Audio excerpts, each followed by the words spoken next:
We will begin in our yellow Garchin Institute prayer book with the opening prayers. Cindy, if you would like to do, we'll go from page 1 through the supplication of the Guru. Okay, just English. Yes, please. All mothers, sentient beings, limitless as space, especially those enemies who hate me, obstructors who harm me, and those who create obstacles on my path to liberation and omniscience. May they experience happiness, be free from suffering, and swiftly may they attain precious, unsurpassed, perfectly complete enlightenment. All mothers, sentient beings, limitless as space, especially those enemies who hate me, obstructors who harm me, and those who create obstacles on my path to liberation and omniscience. May they experience happiness, be free from suffering, and swiftly may they attain precious, unsurpassed, perfectly complete enlightenment. All mothers, sentient beings, limitless as space, especially those enemies who hate me, obstructors who harm me, and those who create obstacles on my path to liberation and omniscience.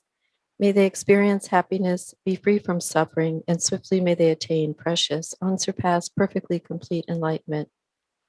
For that purpose, until I attain Buddhahood, I will apply my body, speech, and mind to virtue. Until death, I will apply my body, speech, and mind to virtue. From today until this time tomorrow, I will apply my body, speech, and mind to virtue. I take refuge in the Buddhas until I attain the essence of awakening. Likewise, I take refuge in the Dharma and in the assembly of the Bodhisattvas. Just as the Buddhas of the past gave rise to bodhicitta and progressed along the Bodhisattva's path, so shall I give rise to bodhicitta for the benefit of all beings and practice the stages of the Bodhisattva's path. Until awakening, I take refuge in the Buddha, Dharma, and Supreme Assembly. By the merit of generosity and other good deeds, may I attain Buddhahood for the benefit of all beings. Until awakening, I take refuge in the Buddha, Dharma, and Supreme Assembly. By the merit of generosity and other good deeds, may I attain Buddhahood for the benefit of all beings. Until awakening, I take refuge in the Buddha, Dharma, and Supreme Assembly. By the merit of generosity and other good deeds, may I attain Buddhahood for the benefit of all beings. May all mothers, sentient beings, limitless as space, have happiness and the causes of happiness. May they be free from suffering and the causes of suffering. May they not be separated from the happiness that is free from sorrow. May they rest in equanimity, free from attachment and aversion. May all mothers, sentient beings, limitless as space, have happiness and the causes of happiness. May they be free from suffering and the causes of suffering. May they not be separated from the happiness that is free from sorrow. May they rest in equanimity, free from attachment and aversion. May all mothers, sentient beings, limitless as space, have happiness and the causes of happiness. May they be free from suffering and the causes of suffering.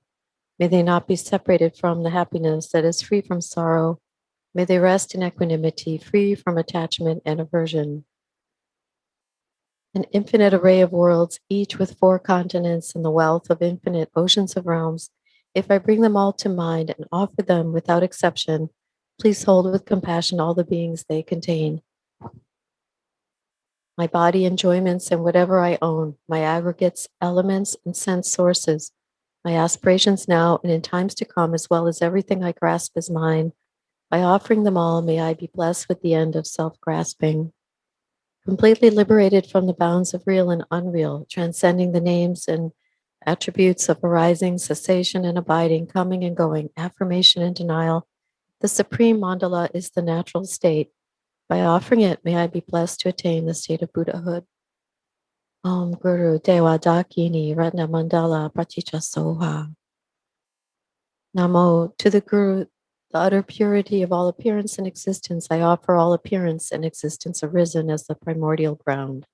I supplicate you, may the 3 realms be completely liberated. Please grant blessings to empty samsara from its depths.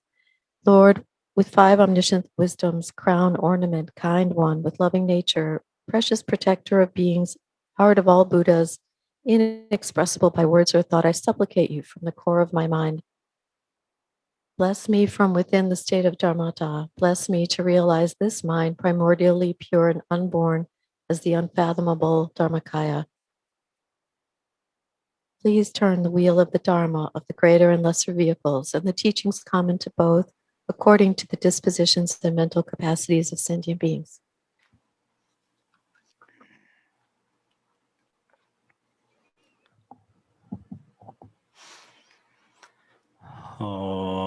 Tangke to je jajar zon ron, jenja mata de ja bonjan ba, serja lomba da vrajibak, shaje jarbe jardanga jan zar, torje janje telo naro tang, mapa mala chuje kambo ba, pamotra ba jawan rogong ba, Kajulama nanje da jon she, dana nana tsara tamche da lama lapa la ye jiso zon, la son yon ten jam se nga la ba, tenze ton jen tre pe ke le zor, da ke lo jiso ndo var sin je lap to zor, che lam don ndo var sin je lap to Lam drva ze var sin je lap to zor, drva ye shi san ja var sin je lap to zor, kange ten jen tre var jong, ga pa me pa me pa ta me Ong me ban ro me ba ta de de me de je me zhe ban ye xie xie den ba zo ba san je ma nan je dam ba de la xiang zar de zhen jian zi ba la ma ji gu zong de jie zhen la da da da ge ju lan ben de da ge de ba da sun jie ji dong jia ji ban zhe pra sen jie la de so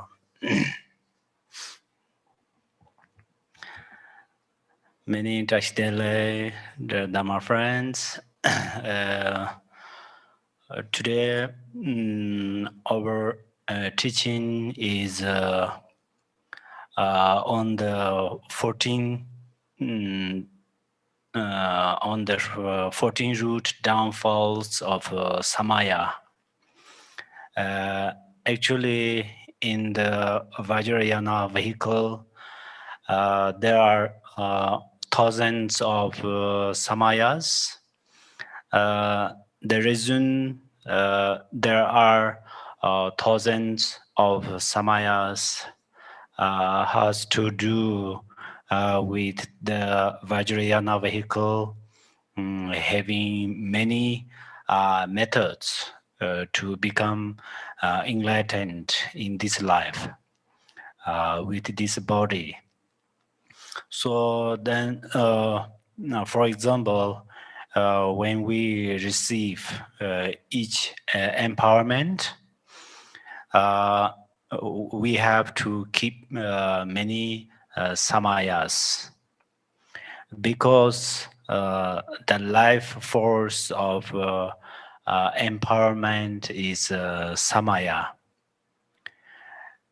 In Tibetan, the word for samaya is tamsik. Tam means not transgressing commitment, and tsik means if you transgress it, then it burns you.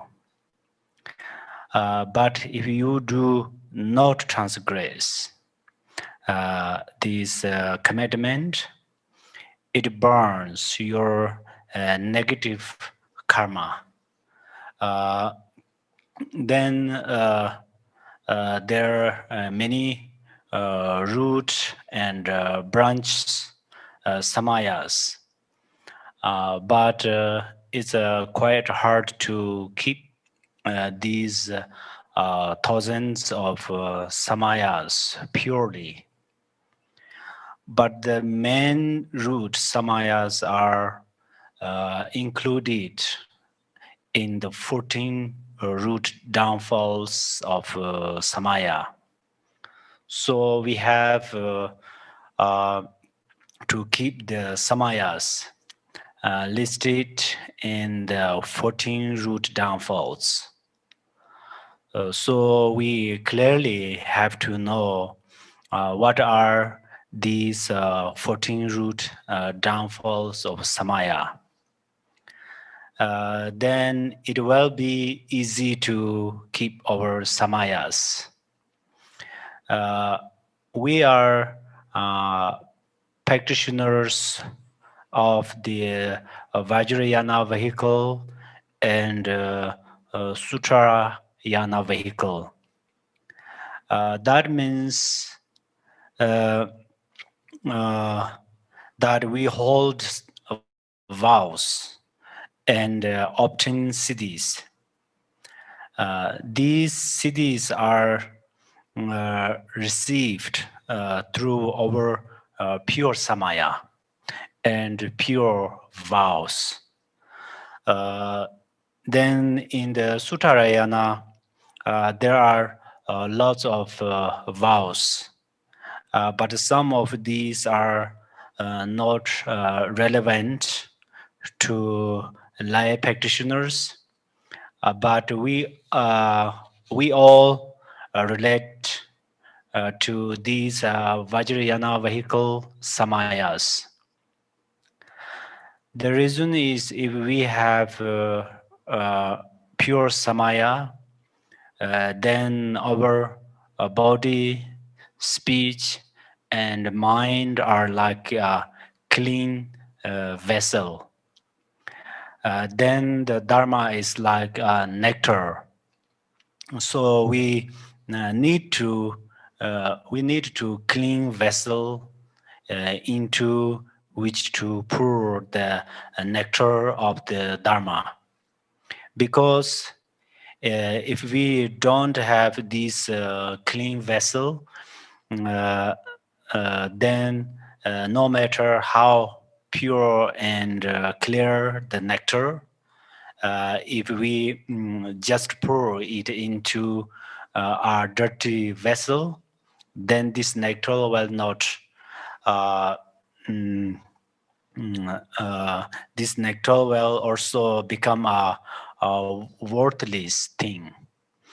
So if we keep pure samaya and pure vows, they are like the trunk that supports all of the branches and the fruits and the flowers of a tree. So this is very important. But at the same time, if we keep bodhicitta and we generate bodhicitta, we practice bodhicitta, aspiration bodhicitta, and applied bodhicitta, then it's like we save the tree by watering it. So this tree will live long. And this water supports the flourishing of this tree, the leaves, bark, whole of the tree will benefit. Similarly, bodhicitta is very important in our life. Bodhicitta is actually something we all can keep. You don't particularly have to be a practitioner or some higher practitioner or a higher scholar of Buddhism. It is not only they who have the responsibility to keep bodhicitta. Newer practitioners or non-Buddhist must not think like that, as it is not like this. We all need to keep this bodhicitta vow. The bodhisattva vow and bodhicitta, we can keep them in our life. Then while usually we are in samsara, still it will greatly serve us in this samsara and bring us to the doorway of nirvana. Usually we say this precious human life is very rarer to get. Of course, there are many ways of describing this, such as the 8 freedoms and the 10 advantages. We have to know this, but the thing is bodhicitta. Bodhicitta can only arise in this precious human life.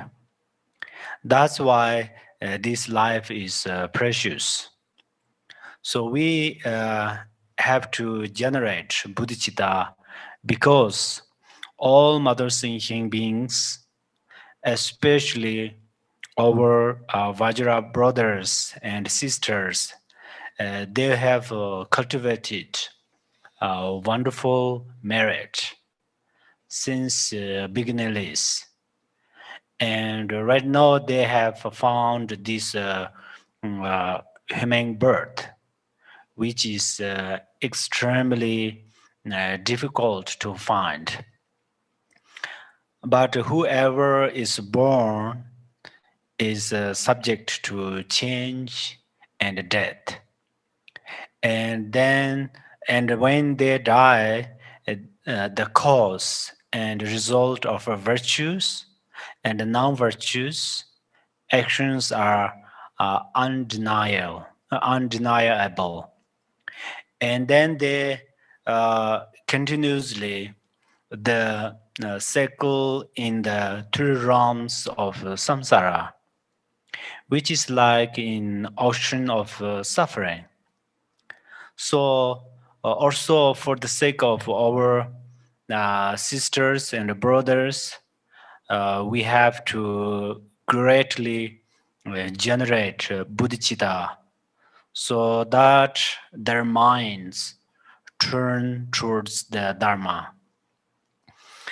As it says in Zopa Chimbo prayer, from now until samsara is emptied, I will accomplish the benefit and happiness of all sentient beings who have all been my mothers.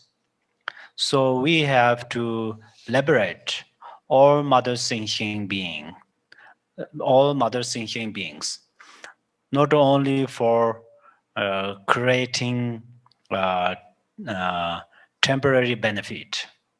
We have to make samsara completely empty.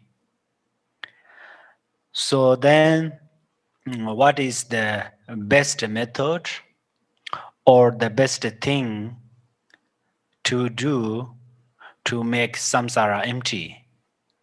It is bodhicitta. So we have to have inspired confidence in bodhicitta, and then we have to generate bodhicitta.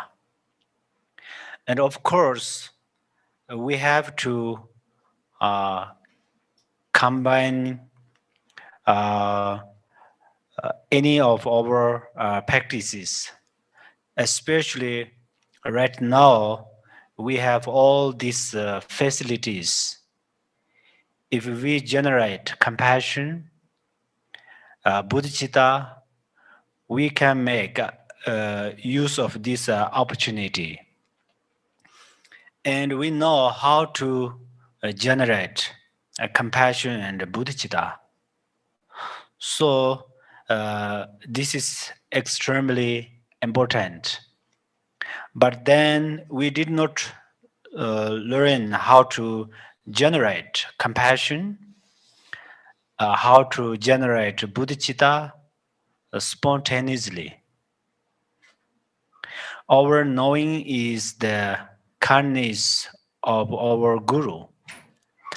That's why different prayers often repeat words like the complete embodiment of all Buddhas of the three times, Supreme Root Guru, I pray to you in this life, in the Bardo, and future lives. Hold me with your compassion. May your blessings flow unceasingly throughout the 3 times. So we have supplicated, we practiced until now like this. Then, out of kindness, our Guru bless us. Out of kindness, our Guru instructed us, and out of the kindness of his heart, the Guru supports us. That's why now we can generate bodhicitta. So we have to remember the kindness of the Guru, and we have the supplicate to the Guru until we become Dharmakaya. Whenever we supplicate, then the Guru is always there. Guru is Dharmakaya, non-duality, as it says in Guru Rinpoche's prayer of the 7 chapters. In the pure light of the unelaborated expanse of phenomena, the nature of dharmata unborn and unceasing, free from past, present, and future. In the wisdom body of a great bliss, spontaneously perfect, free of activity, whose compassion is impartial like the sky. I pray to the Dharmakaya Guru. If we do not lose our strength of supplication, our devotion, then the Guru always remains in the space of our mind. And the Guru's blessing is like a rain. And then the Guru's blessings appear in our mind as beautiful rainbows appear in the space. If we have a great devotion and we have a pure samaya, because the Guru is Sambhoga Kaya, and it says in Guru Rinpoche's prayer of the 7 chapters, the enlightened bodies of the Sungatas endowed with the 5 wisdoms individually display the myriad dimensions of compassion. I pray to the Sambhoga Kaya Guru. And also the Guru is our mind and is at the same time Dharmakaya and Sambhoga Kaya. But then how he helps us or benefits us is through the activities of Nirmanakaya. Because the Guru enters samsara for the sake of us beings. And then the Guru performs the benefit of Mother Sentient beings with the skills necessary to time and each and every one. So the Guru always remains in our minds during the 3 times, the past, present, and the future. And not only does he just remain. Guru benefits us through different skills, different methods. So, if our devotion is strong, if we do not break our samaya, then the Guru's activities always remain in our mind. And the Guru benefits us always. In brief, the Guru is the Vajra holder of the heart of practice. So, rightfully, the 14 root downfalls begin with disrespecting the Guru. It says the Vajra holders have said that the attainment of accomplishments depends upon following a master. Therefore, to treat the master with contempt is said to be the first root downfall.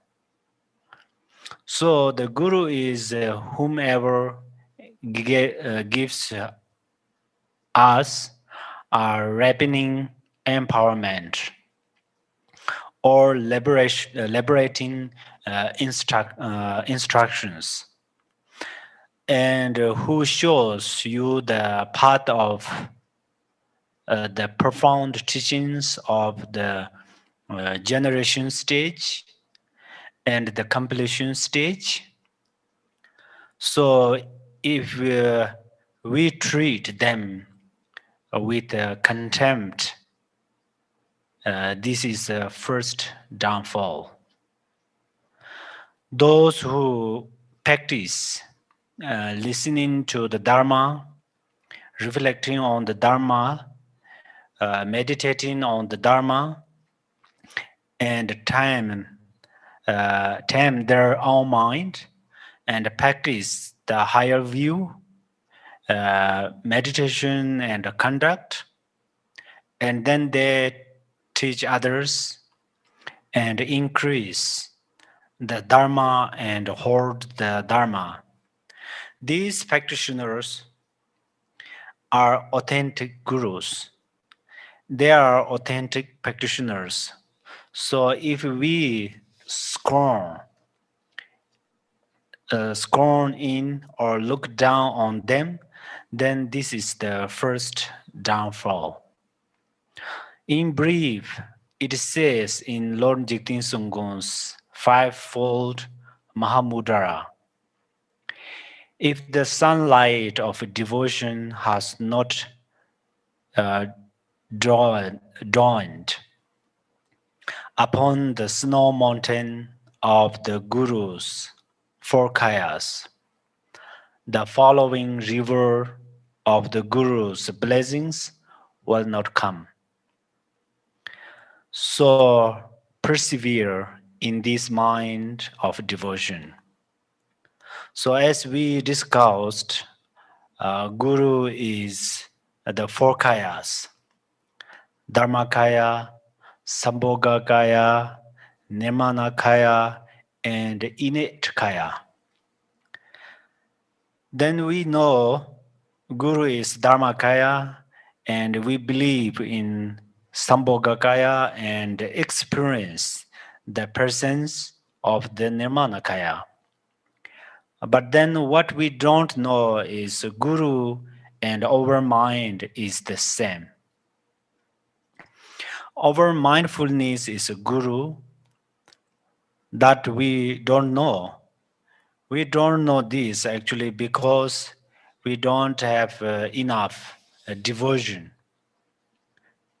When we have less devotion, then we cannot give rise to the feeling that our mindfulness is the Guru. Perhaps we know our mindfulness is our Guru, but we cannot experience that our Guru is our mindfulness.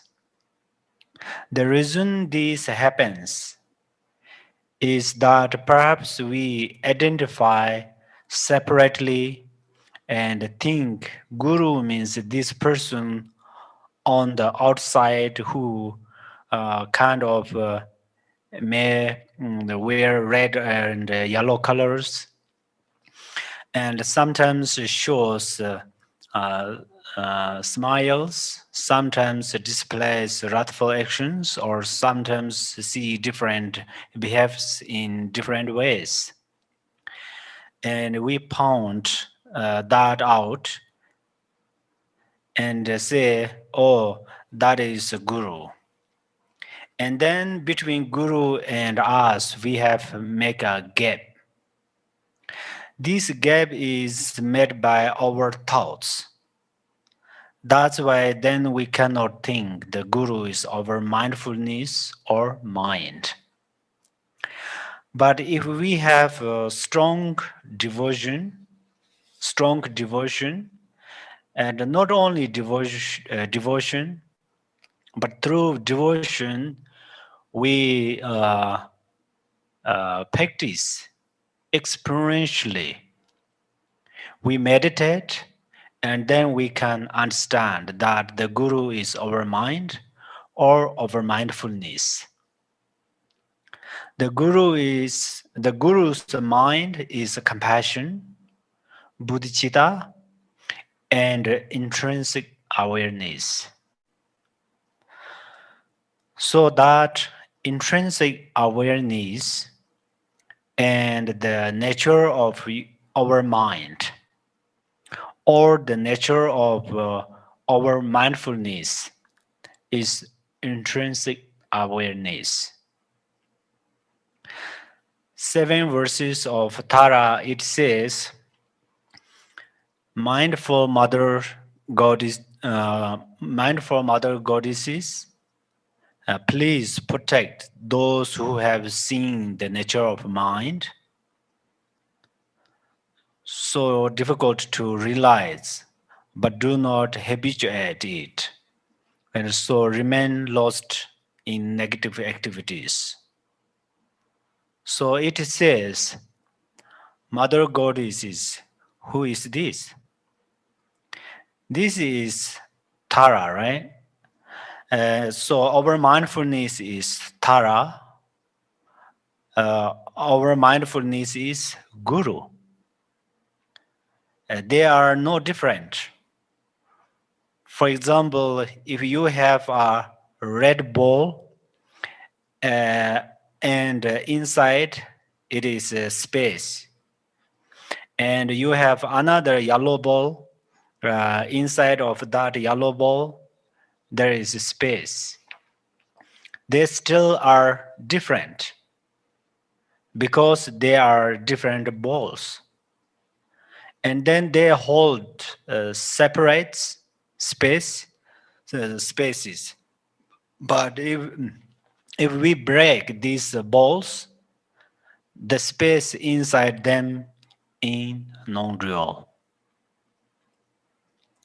So I made this example because since we have a dualistic thinking, oh, this is my guru, I am ordinary person, and then we respect to guru, but still we have a dualistic thinking. Then dualistic thinking separate guru's mind and our mind. So we have to know that guru is always remain in our mind, but the guru does not remain in our mind separately. So guru is, if we can arise bodhicitta instantly, that is a guru. If we arise compassion instantly, that is a guru. And if we can rest in Mahamudra for a little while, this is our Guru. So that since we realized that, then we realized Guru's mind and our mind are inseparable. And then we can bring Guru's blessing.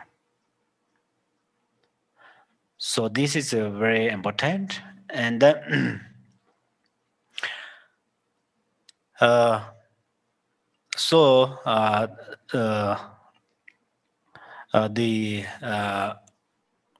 we cannot even say that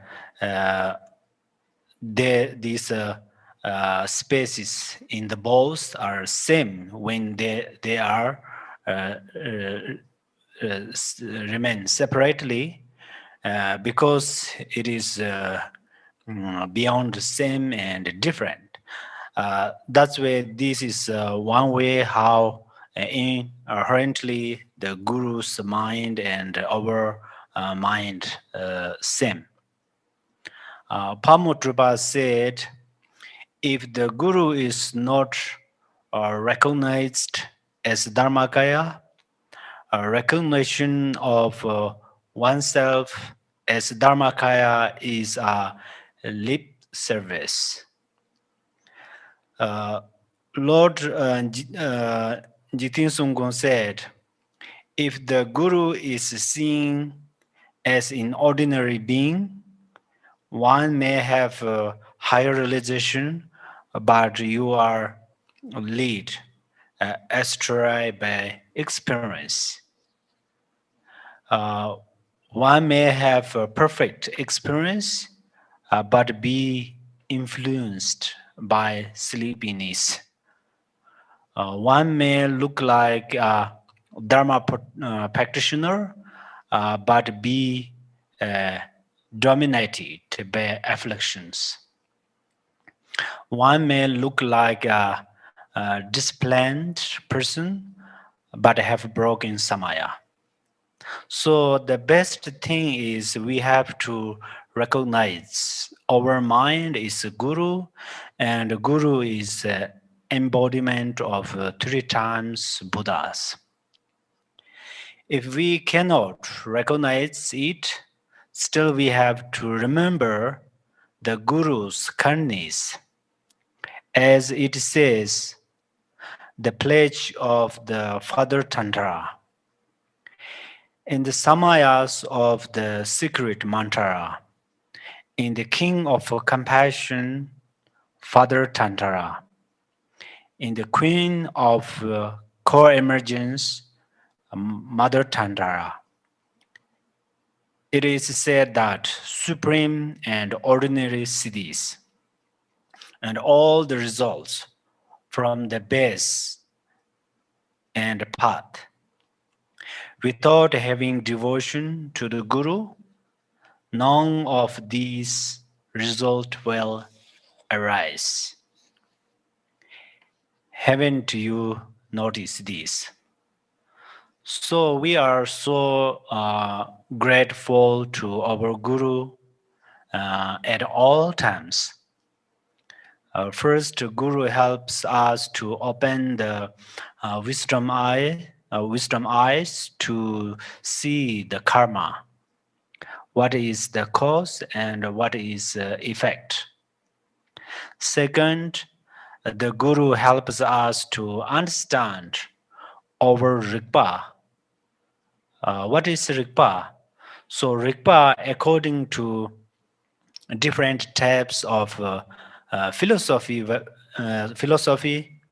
means the same as consciousness. But in our way of practice, it is different. Rigpa means our naked intrinsic awareness or clarity, our luminosity. So then this Rigpa is the essence of our mind. This is beyond death, beyond birth. It is colorless, formless.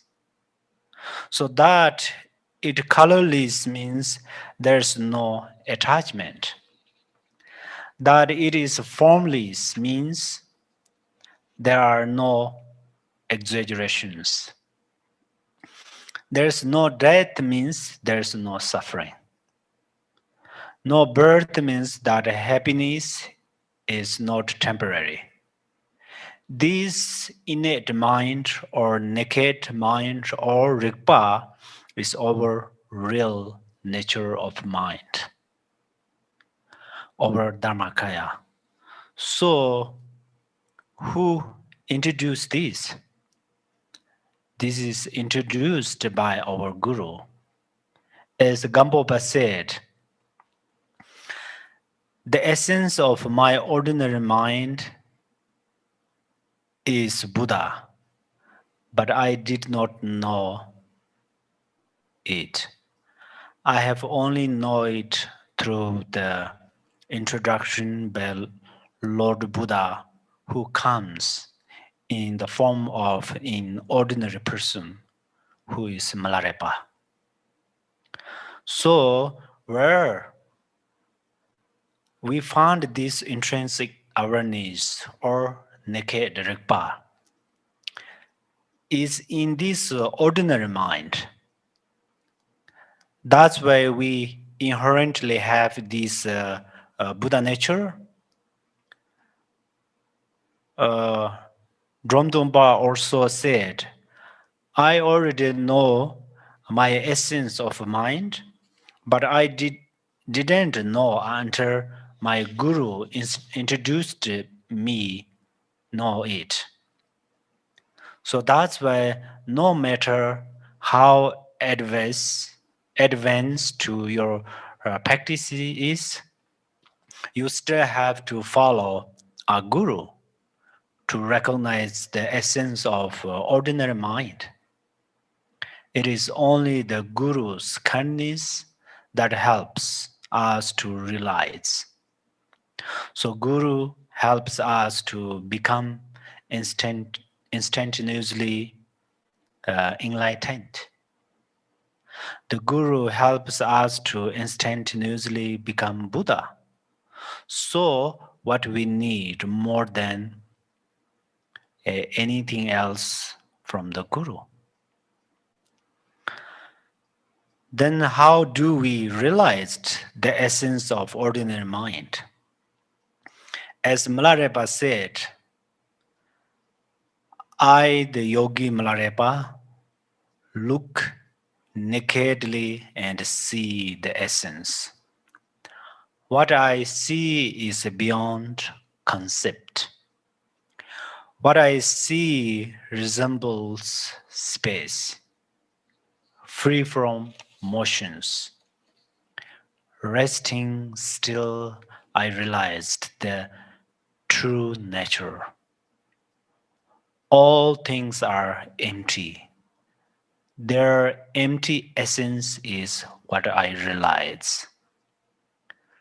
Resting loosely, letting go ordinary wisdom holds its ground. In the river of awareness, the mud settles down and the brightness shines. I take my concepts and throw them away. Recollection and thoughts are cut.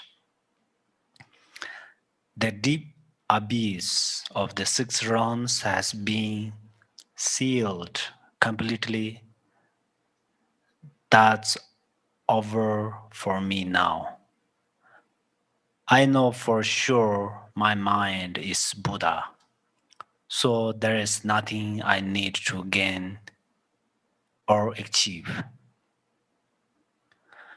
When realization shines from inside, it's like when the sun's light shines on the night.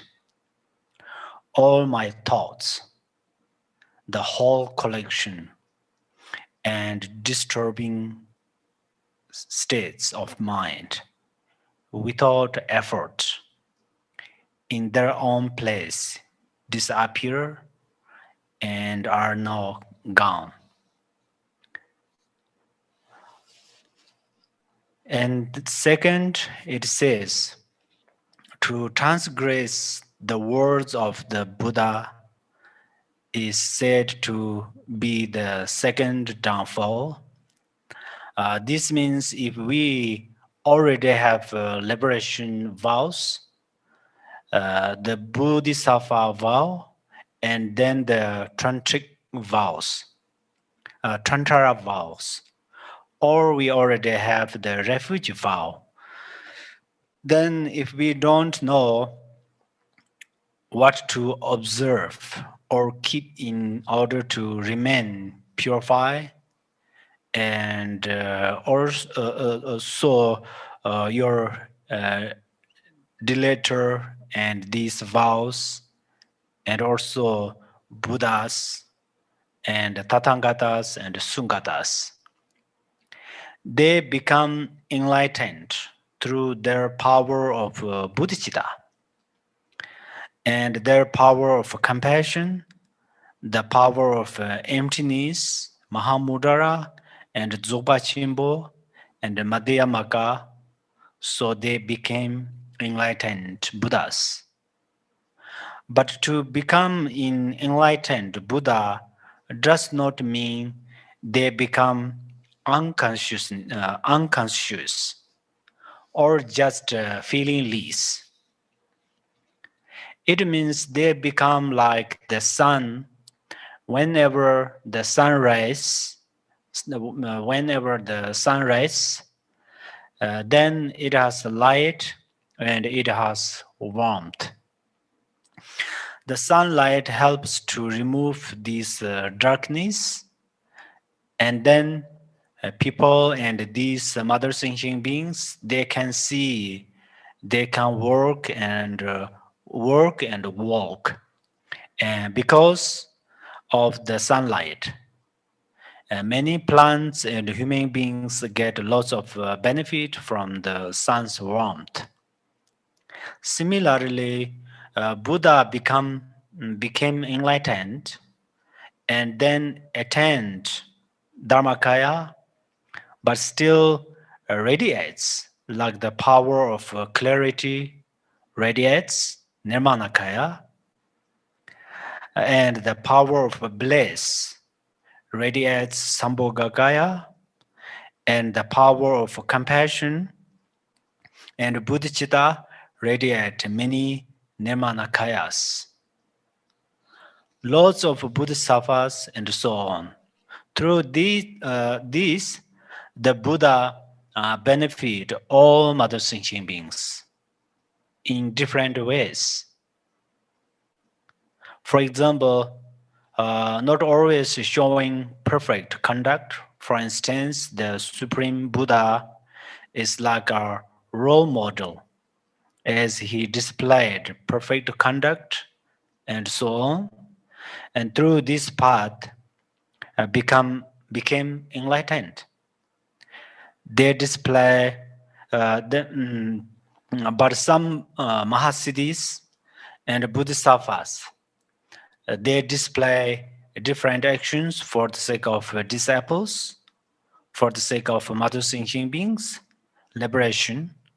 It means some Bodhisattvas appear as bridges over a big river, and they appear as flowers for someone who likes them, and take rebirth as dogs, cats, and other pets or other animals to benefit all mother sentient beings and for the sake of liberating them.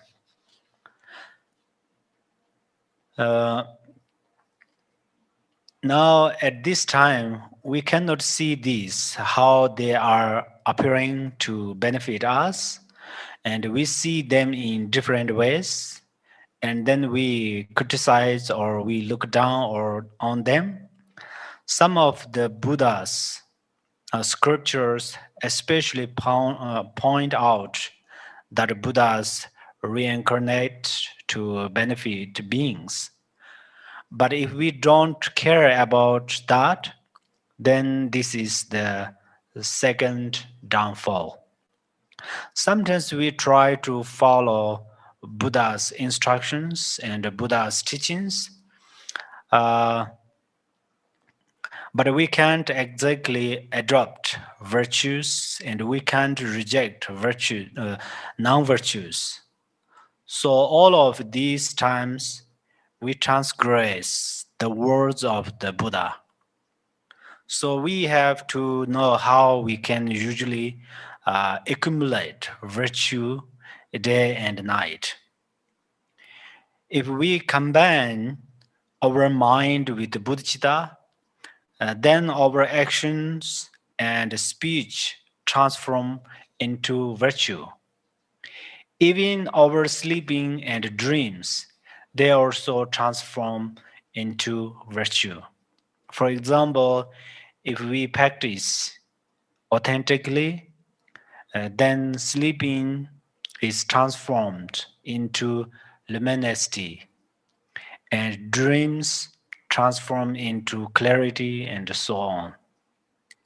But if we don't follow exactly these rules and regulations, basically the Buddhist rule is we trust uh, cause and effect. And when we don't observe this rule, when this principle, the law of karma is broken. Whatever we do is non-virtue, and then that means we are transgressing the words of the Buddhas. That's why we have to do confession. Whether we accumulated virtue or non-virtue, still we can confess and purify. And if we don't engage in non-virtue, then our virtue will increase like a waxing moon. If we did make some mistakes, then they are purified and our virtue and the dharma remain uh, pure and clear. We try to have pure appearances in our mind. The principle is we try to purify our own mind. And as Guru Rinpoche said, all appearances are the Guru's form. How wondrous is paramodal existence. All sounds are the Guru's speech, inseparably united. Wind and mantra is the paramodal melody, nada melody. All thoughts are the Guru's mind, originally pure in the paramodal Dharmakaya. So we try to see all kinds of sounds are forms, and our thoughts are the Guru's body, uh, speech, and mind. These will help us a lot to practice pure perception. Actually, authentic Guru will not perform impure actions or negative actions, but from our side, we try to keep a pure perception as much as possible, especially as we are Vajrayana practitioners. So, especially right now, we are talking about Vajrayana Samaya, and pure perception is very much engaged in our Samaya. If we have ordinary perception, Then we see many ordinary things. And then we see lots of mistakes and lots of wrong things. And then it is very difficult to see them as pure actions and pure sounds. Harsh words and those kinds of sounds are very difficult to transform into mantra. But we already practice on it, especially in being mindful. This text says, all sounds are mantra, all appearances are guru's form, and one's thoughts are dharmakaya. dharmakaya. This has a great benefit. We don't see others' thoughts, but we experience our own thoughts. And our thoughts bother us a lot because of uh, anxiety, uh, being upset, sadness, and jealousy. All of these things are suffering. So we have to purify them. Then, third, it says to be angry with our Vajra brothers, brother or sister is the third fault pointed out. Actually, there are four kinds of Dharma brothers and sisters. First, all mother sentient beings are our brothers and sisters because they all have Buddha nature. So we have to keep samaya of bodhicitta between these brothers and sisters.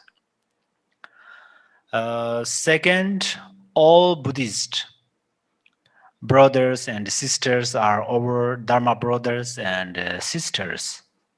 So we have to keep samaya with them, which means we shouldn't criticize each other, we shouldn't be jealous of each other, and especially we shouldn't be angry with each other because we are all followers of one Buddha, and we all believe in karma. We are all under the law of karma. So we have to respect each other instead of being angry with each other. And then third is our brothers and sisters of same lineage. We all have to keep samaya, which means we don't destroy each other, we don't harm each other, and we have to respect each other because our practice is the same practice. Our view is the same. For example, our view is view in this Dogon lineage is or Kaju lineage is Mahamudra.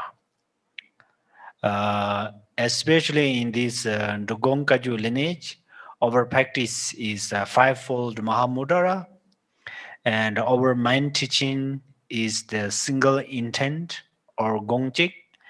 And we all have to practice the 6 yogas of Naropa. And then the fourth brothers and sisters are our uh, fellow disciples.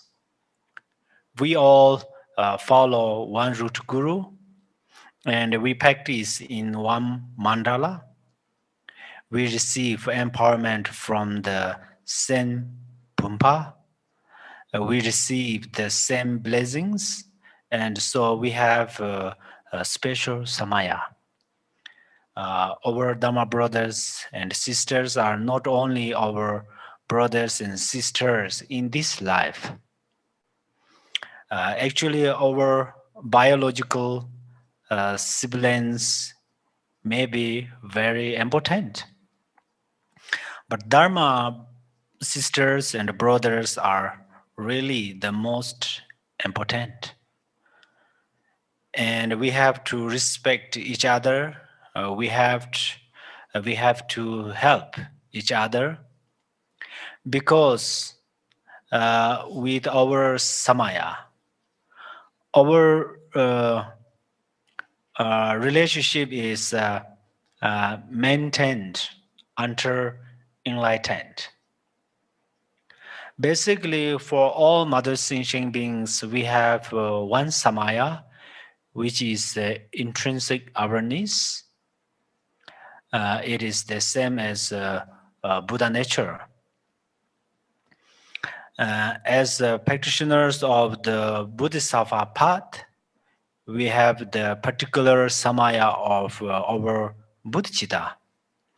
Similarly, with the individual liberation or bhakti moksha practitioners, we all have samaya, and especially Vajrayana practitioners have a special relationship. This relationship is a very important, very powerful and beneficial relationship from lifetime to lifetime until enlightenment.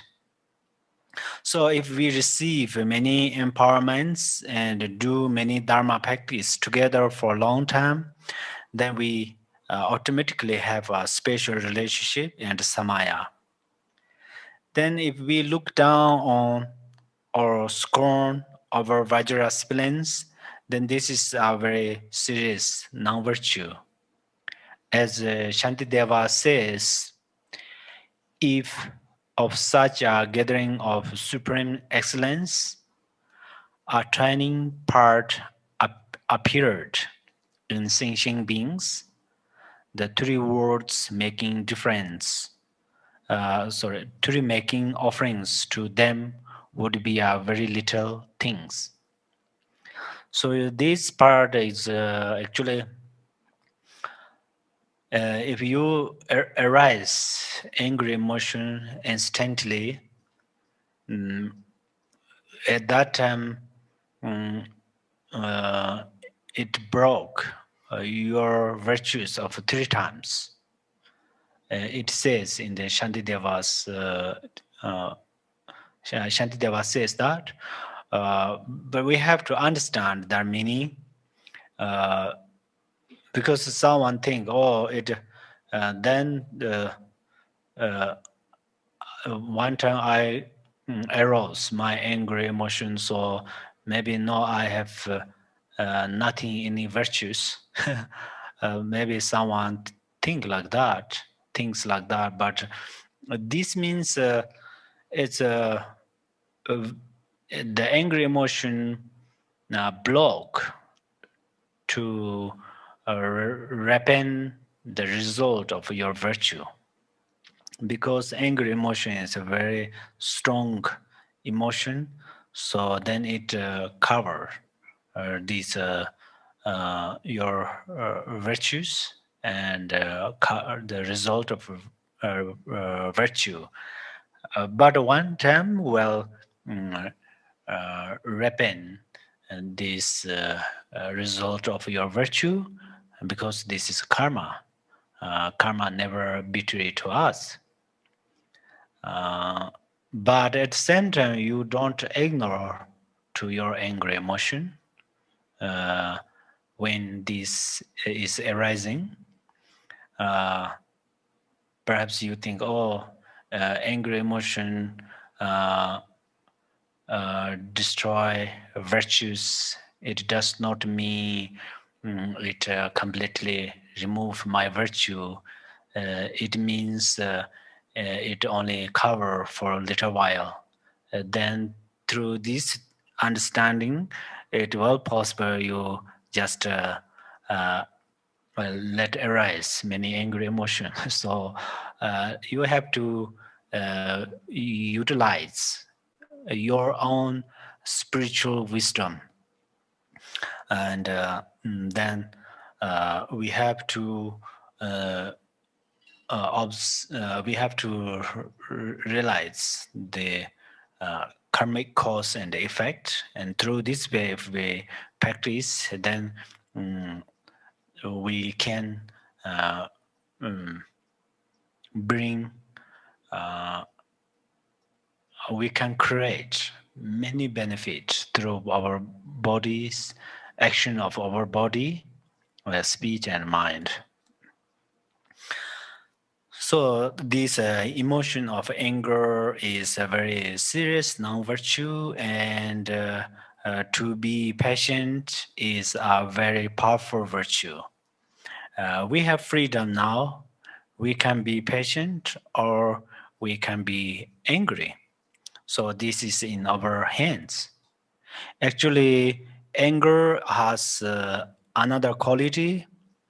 When we are angry, it can cause a heart attack because when we are angry, all the inner words, inner winds gathering together in area of the chest, and then it can cause a heart attack because this wind is the wind of afflictive emotion or negative winds. Negative wind. Often we say these three poisons are the cause of three disease. Anger is the cause of gallbladder disease. So we should try to be patient after knowing the faults of the emotion of anger. But then sometimes we are just being an angry person one time, two time, and then one day, 2 day, and then it continues continuously, and then it becomes familiar. So we become a meditator of anger. Uh, Negative things can be so familiar, and positive things can also be familiar. Meditation does not always mean you close your eyes and remain in one place. Meditation means you repeat one thing often. So then it becomes completely familiar.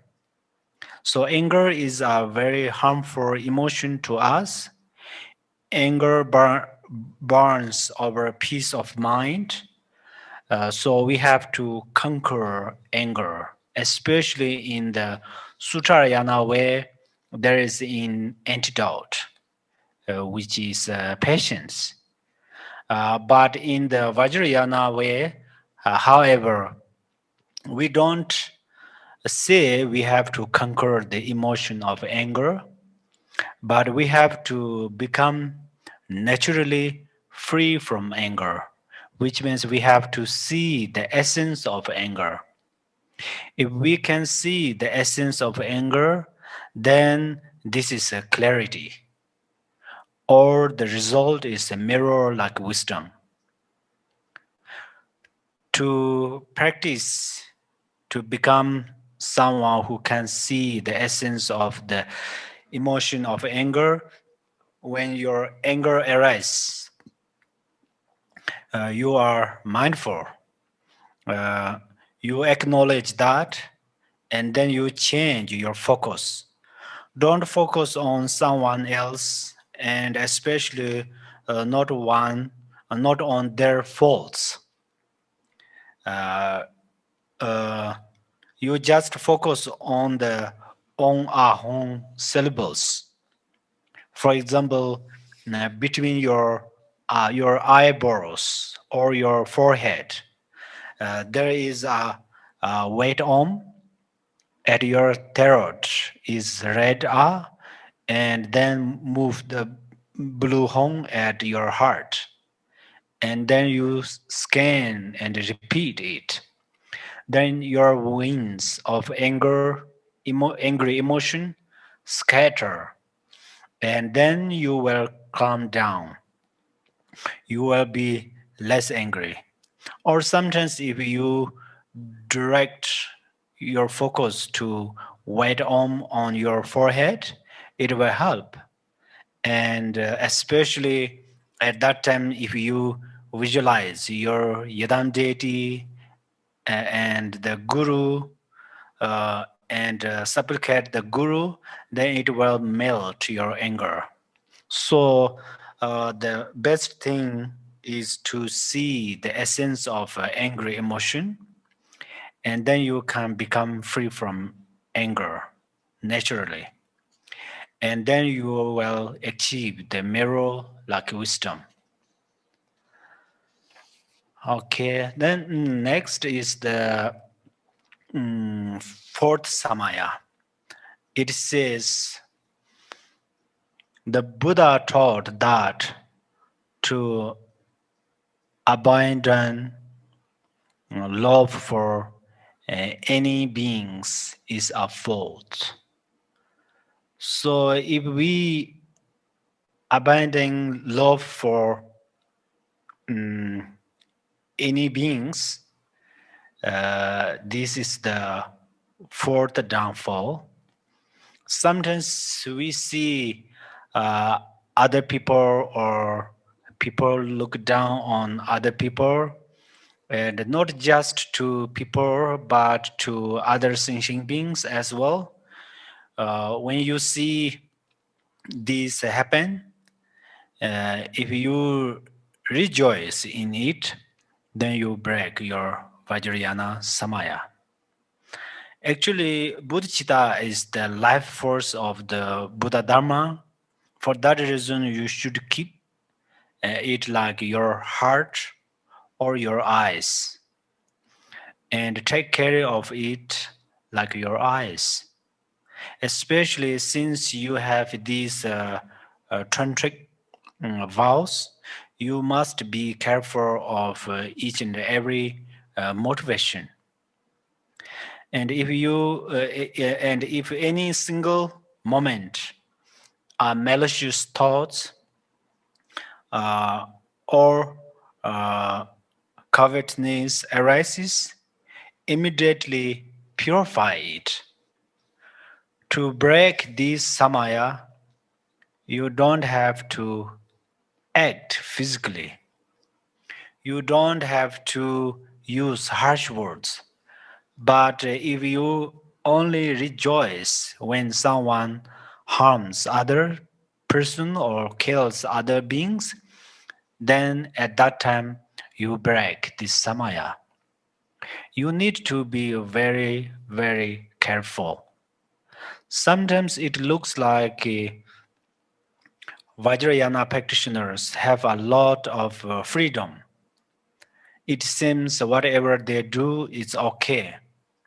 And Bhakti Moksha vow and other refuge vow, and practitioners are not allowed to do whatever they want.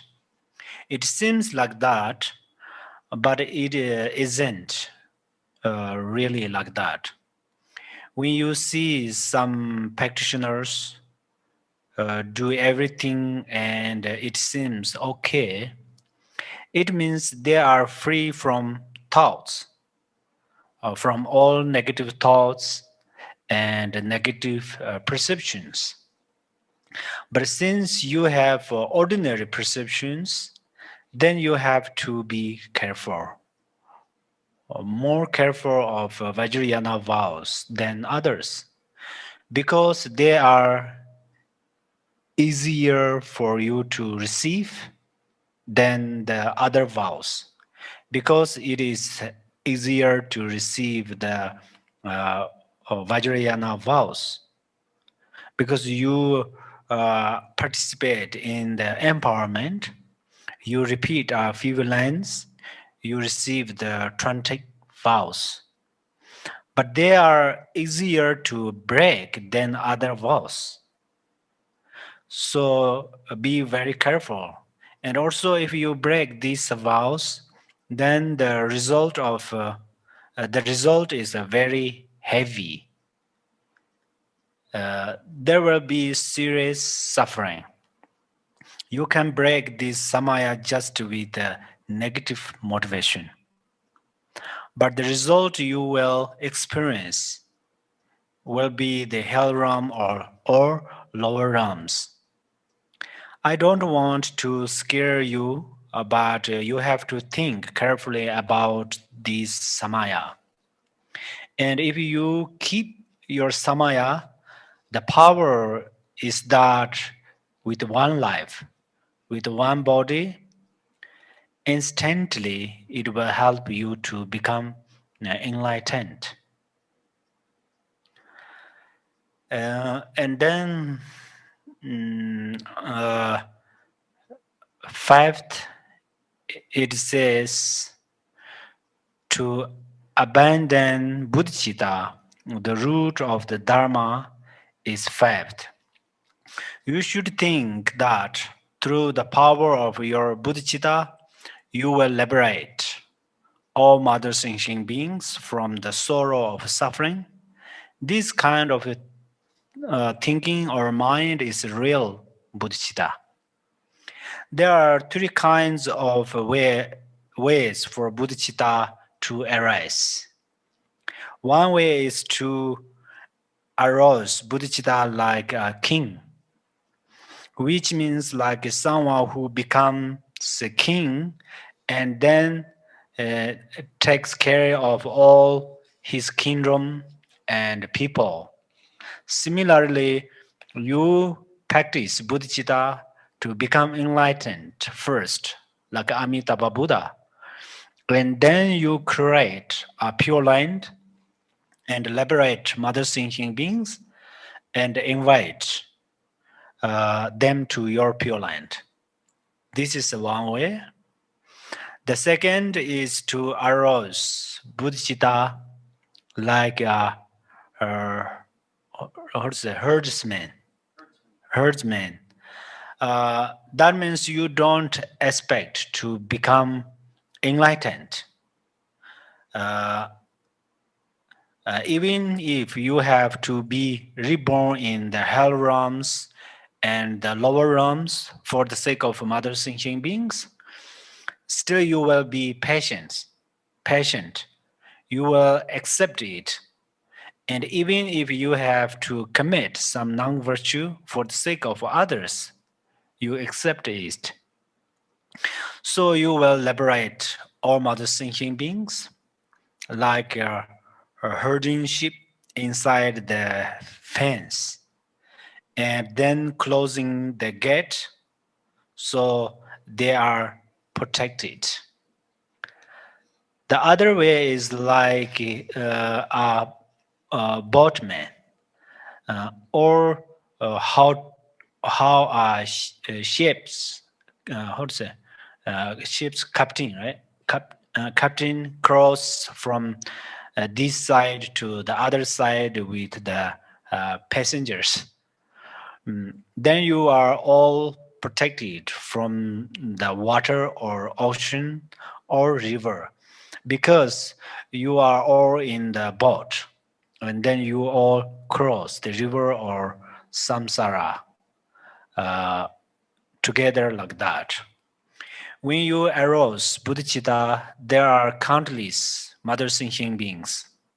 So then if you give up, you think, oh, it is not easy to liberate mother sentient beings, and then you give up bodhicitta or you grow uh, disheartened, disheartened thinking I won't be able to liberate all mother sentient beings. They are countless. Whenever you lose courage like this, you will incur the fifth downfall. Of course, if we lose our bodhicitta, it is a non-virtue, or even if we just become discouraged, we still commit a downfall. That's where the tantric vows are hard to keep, it seems. But we can keep them. We can keep them through purifying. and that is the best way to keep them. If we can keep tantric vows, uh, it has such a wonderful benefit. Still not finished. I think. Uh, Let me see. Okay, we go one session, and then okay. Then next is the sixth downfall. It says then to belittle the teachings that are one's own or others' philosophical beliefs is the sixth. To belittle the teachings of others' traditions or our own tradition is a very grave fault, and it's even dangerous because it breaks religious harmony and destroys relationships and the peace of the world. In our Buddhism, we shouldn't think, oh, Suttarayana is not good. It is low. And Vajrayana is very good. It is the highest, or something like that. If we have this kind of ordinary discriminations, then we break samaya. So we all have to keep our perception and pure perception and respect each other. We should all try to focus on the good qualities of all religions. Try to pay attention to their good qualities will benefit the peace of the world and will help us keep our Vajrayana Samaya. So there is no reason to commit non-virtue and break Samaya. So this is very important to keep Samayas purely. Okay, so now we will take tea break. If you like coffee, then coffee break. And thank you very much for joining. And please erase bodhicitta, and we do a short dedication together. Chancho senjo rembo ma je ba na je je ba nyam ba me ba ya gong ne gong de be wa May bodhicitta, the precious and supreme mind, arise in whom it has not yet arisen. Where it has arisen, may it not decline, but ever increase higher and higher. So can we come back at 10 Arizona time 10:45? Yep, so we will take a 20-minute break and we will see you back here at 10:45 Arizona time. Thank you. Thank you very much.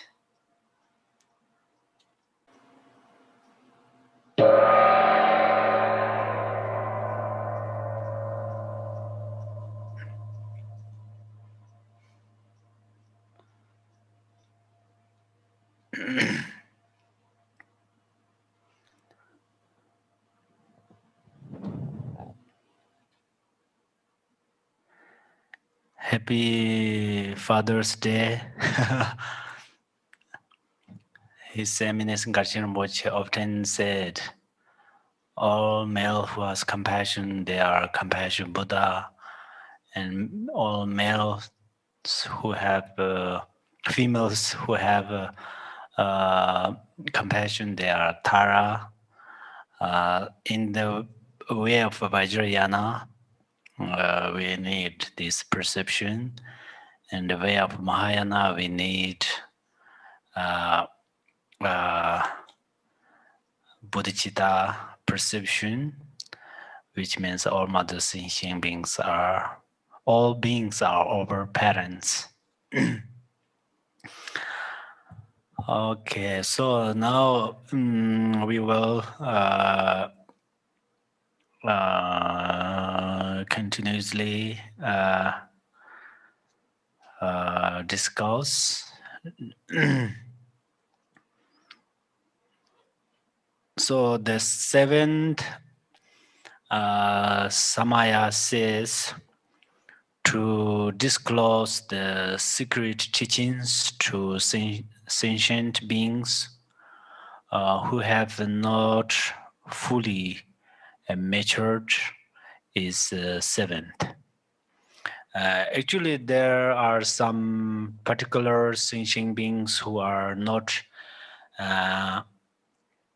allowed to listen to secret Tantra teachings. There are, for example, people who have broken tantric samayas in a serious way because of a wrong view. Then, after they have not confessed for a single moment, and they don't even have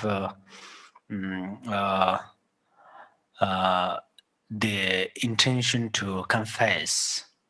If we teach secret parts of Tantra to them, it will not be of any benefit to them because they still will give rise to more wrong view. So that's why they are not permitted to receive secret tantric teachings.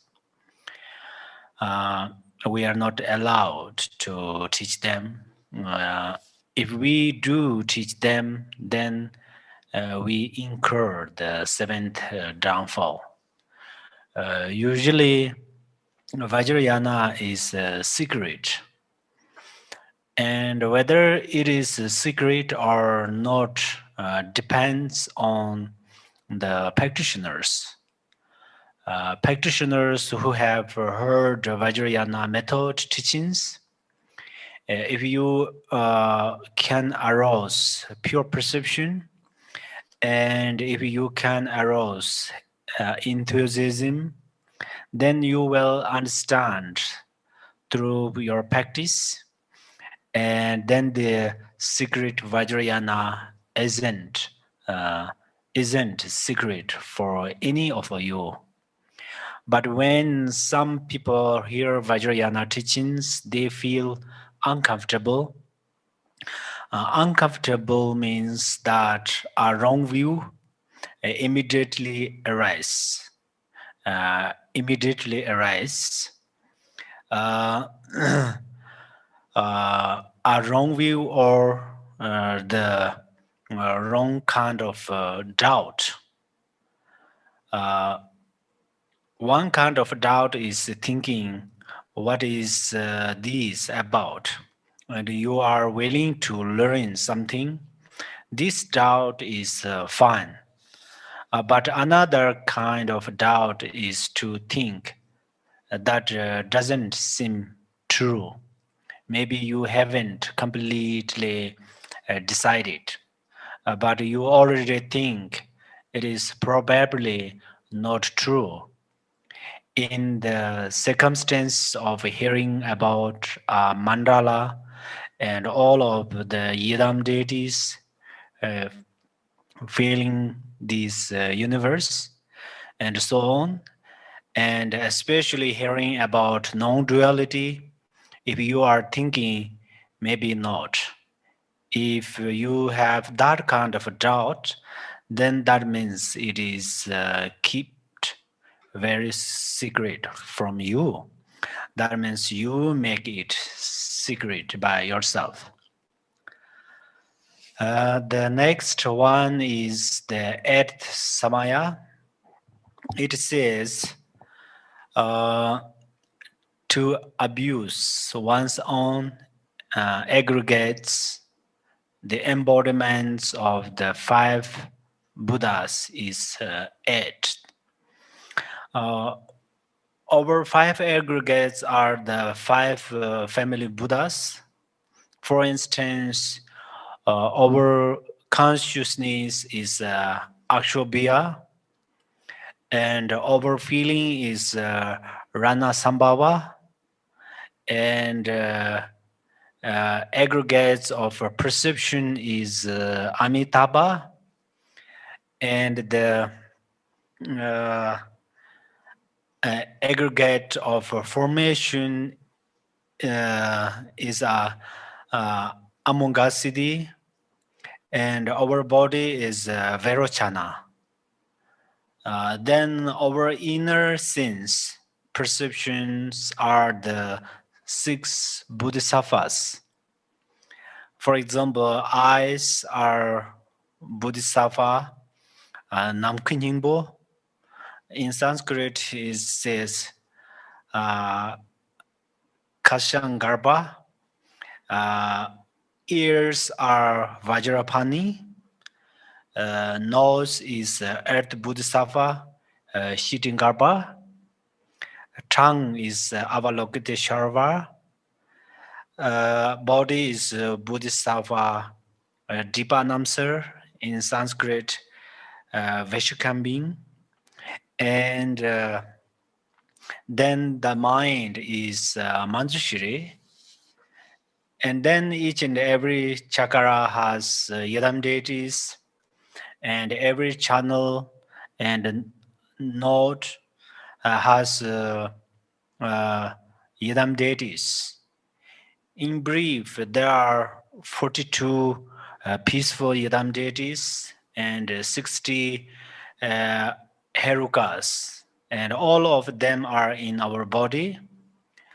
On the crown chakra, in its 10 directions, there are different gardens, and then in the heart chakra, it also has outer, inner, and secret, and other in the 10 directions. Everywhere there are yidam deities.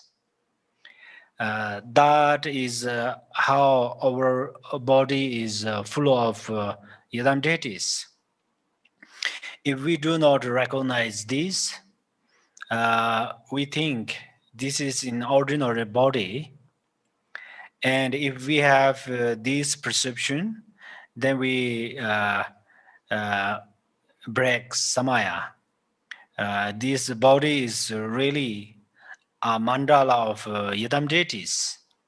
That's where Lord Jigten Sumgön said in the fivefold Mahamudra, if the strong hold of unchanging ground is not seized in one's own body, the king of the deities, the court of Mother Darkness will not convene. So persevere in the yidam of the body. The yidam is the root of cities, and the guru is root of blessings.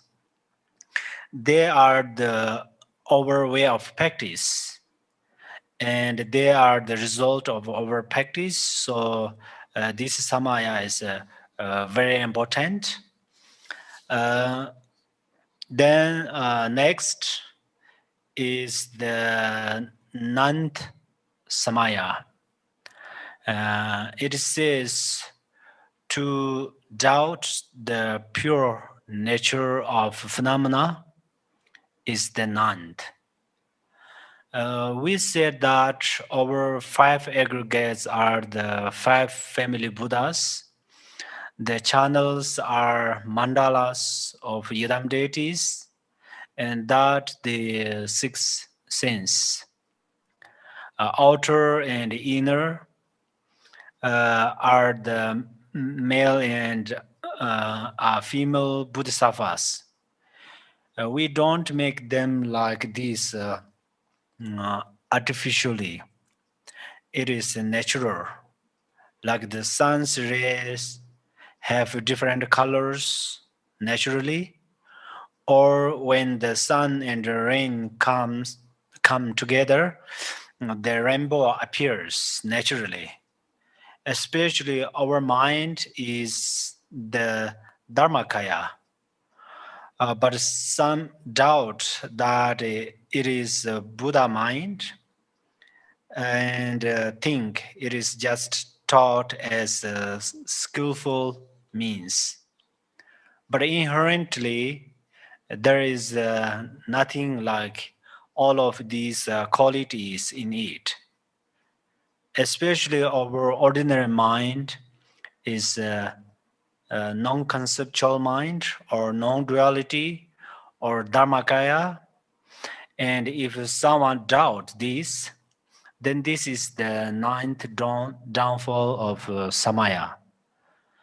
The reason we call it breaking samaya is that whenever uh, you break samaya, then you cannot make qualities arise from Buddha nature.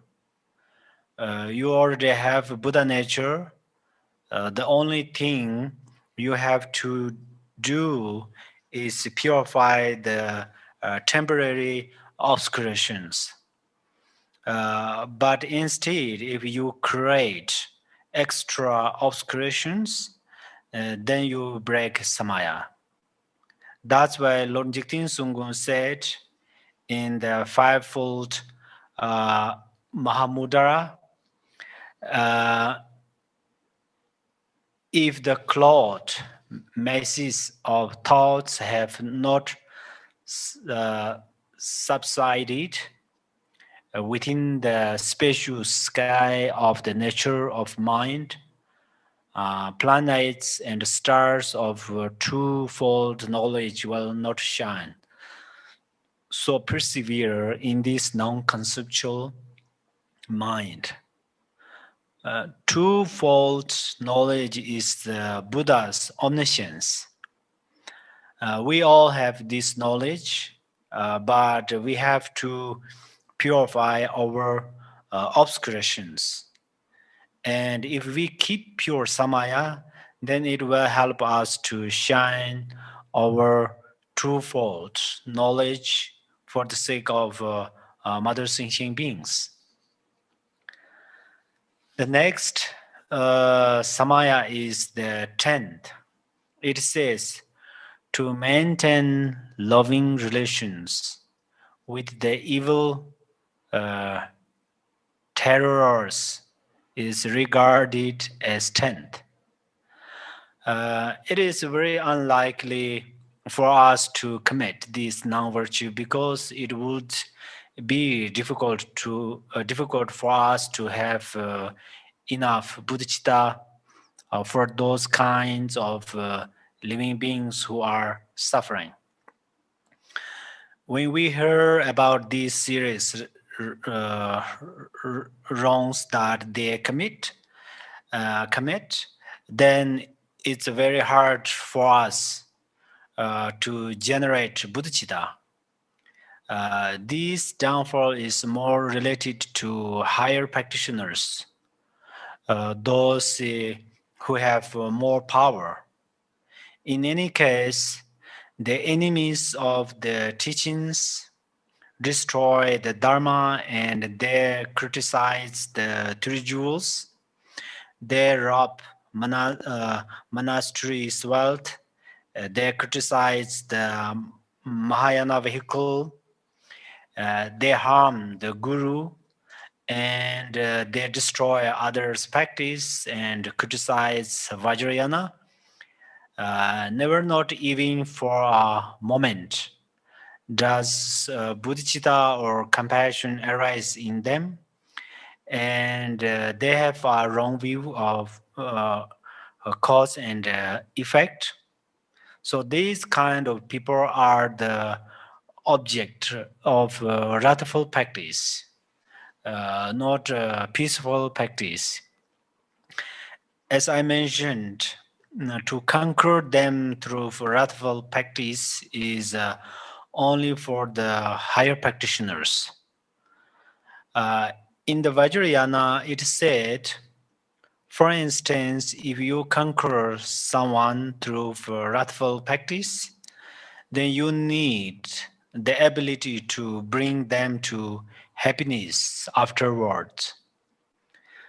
The example to show when you are ready to do this kind of a practice is when you recite some mantras and visualize some yidam, and that makes in apple fall of the apple tree onto the ground, and then you recite mantras and visualize again, and that will put that apple back from the ground to the branch of the tree. When you have that kind of power, then you will be ready to do wrathful practice. Don't misunderstand and think we are practicing our wrathful deities, so we are doing wrathful activities. It is not like that. That kind of activity is very, how to say, restricted to very higher practitioners. Lower practitioners who try to do it may be able to harm someone. For instance, they could destroy someone's life, but then they would not be able to liberate them into pure light afterwards. If they cannot do that, then they are not ready to practice wrathful activities. But when you do have that power and a higher ability, if you see someone doing those kinds of evil actions, then you have to conquer them. Otherwise, if you don't do it, maybe because they are your best friend or your relative or close to you, so you just practice a little compassion and let them go, just leave them be. This breaks samaya, and it's the 10th downfall. But if you are not a higher practitioner, you still try to practice wrathful activities like this, then it will possible it harms you in this life, and next life rebirth in lower realms. Compassionately practice wrathful yidam deities is not wrathful mm, wrathful activities. Wrathful activities. Uh, so then the 11th samaya, it says to conceptualize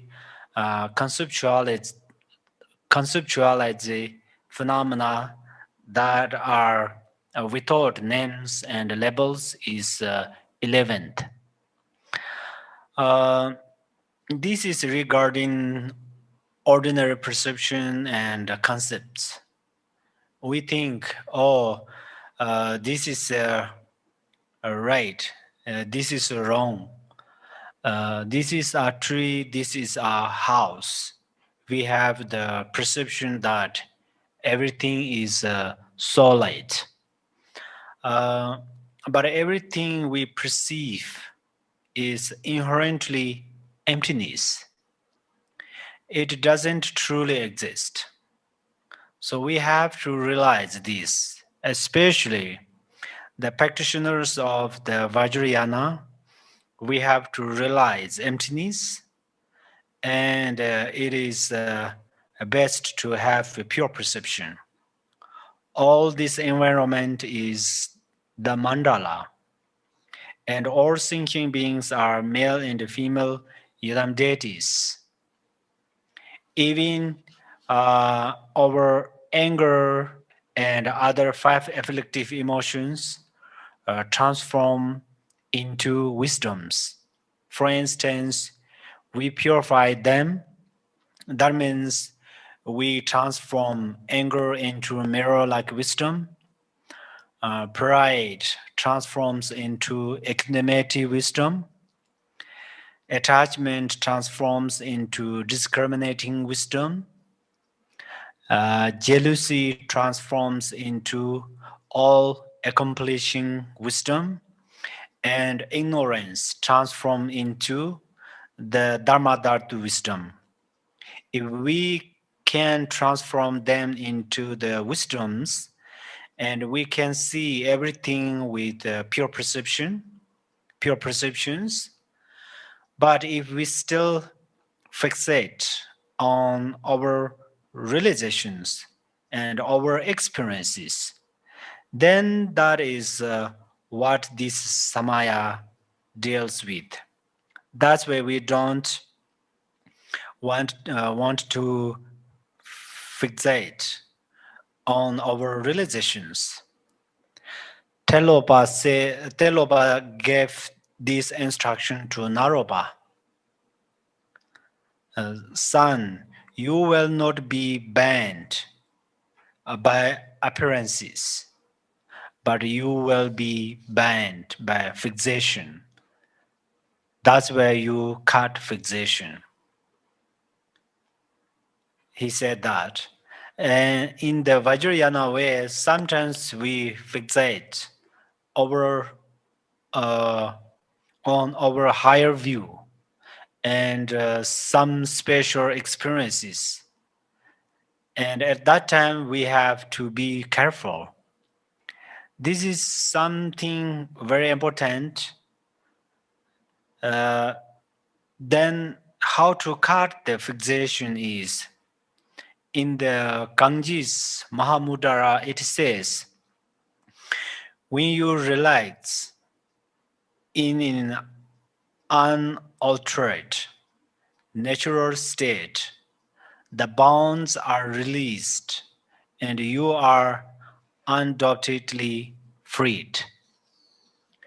Then the 12th Samaya, it says, to cause discouragement in those who have faith in 12th. This refers to those who are rep for practice, especially the Vajrayana, and who have enthusiasm to practice the Dharma, especially the Trantic vehicle. This means that if we don't like Vajrayana and someone else has enthusiasm and is especially ready to practice Vajrayana, then if we mislead them or discourage them from practice, then this is the 12th downfall. To mislead them means, for example, speaking deceptively or dishonestly. So then this is the 12th downfall. Then next is the 13th Samaya. It says, as for the Samayas, not attending to how they are acquired is the 13th. And the Vajrayana practice, there are many things related to the Samaya substances. For example, the Dharmaru, Bel, Kilaya, and the Mandalas, all depending on different tantric practice. So if you are ready to use them, but you don't use them, this is also cause broken samaya. And then sometimes during the third and the fourth empowerment, at that time there is a practice to engage with the secret concert. So if you have reached that stage, if you don't engage at that time, then this is also the 13th downfall of Samaya.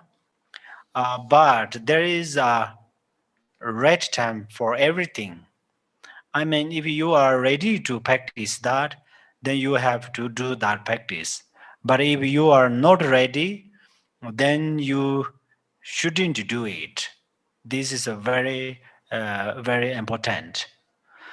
Um, then next is the 14th Samaya. It says uh, to disrespect women who are the nature of wisdom is the 14th downfall. Women are our mothers. They are the seed of our compassion, and inherently, they are the wisdom of emptiness. In relative truth, they are the Nirmanakayas of Tantra, and they are the Sambhogakaya of Vajrayogini, and the Dharmakaya of Parjana Parimita, and other Buddhas and Bodhisattvas and Yidam deities. If you look down on them, then this is the 14th downfall. Especially if they are about to be a secret concert. If we look down on them because we cannot see their abilities, or the only reason we look down on them is because they are women, then this is the 14th downfall. If we do not break these 14 samayas, then all tantric vows are included in these 14 samayas. And if we break one of these 14, then that means we are breaking our tantric vows. For that reason, we have to be careful. Actually, some of the vows are very hard to keep purely, but what we can do is we can purify right after our mistakes. Actually, we often heard that non-virtue has no good quality, but it has a single good quality, which is we can purify them. So we are uh, still in this samsara. So we have a dualistic perception. So it is very possible we make some mistakes, especially these samayas are pretty much hard to keep purely. So it's very possible we make some mistakes, but we have to purify them. Tantric practitioners have a special way to purify it. Lord Jigten Sunggun said, as well as the Buddha and other masters, said that if you break a tantric vow during the day, you should confess by night time. If you break a vow at night, then you should confess it during the next day. If you break it in the morning, then by afternoon confess it. If you break a tantric vow in the afternoon, confess it by evening. Even if you broken it about an hour ago, confess right away. So this is how we can keep tantric vows purely. Otherwise, it is quite hard to keep these vows clearly or purely. So we have to keep these 14 samayas purely, and then we can say we have pure Vajrayana samaya. Uh, Conclusion of samayas, and then the this last line says, when these are abandoned, the mountains accomplishments will surely be attained. I reveal and relinquished, uh, degraded and broken samayas of body, speech, and mind, and their fundamental and auxiliary aspects, and every downfall arising from thoughts, together with their mass of defilements. Please bestow your blessing that they be cleansed and made pure. Okay, so the Yidam deities are the root of siddhis. The Guru is the root of blessings, and then our relation with them is samaya. The main samaya is that all of these 14 samayas should be combined with bodhicitta. If we have bodhicitta, then basically we have samaya or samaya. When we take vows and samayas, we should take them through bodhicitta. And when we practice with these samayas, we should practice with bodhicitta. And when we dedicate, we also do it through bodhicitta. When we make mistakes or do something to harm our samayas, we confess with bodhicitta. So if we combine everything with bodhicitta, everything is excellent. So His Eminence Ngakchen Rinpoche always says, "Oh, there are many tantric samayas. So if we tell this each and everything, it's very difficult to understand, and seems it's difficult to keep it purely.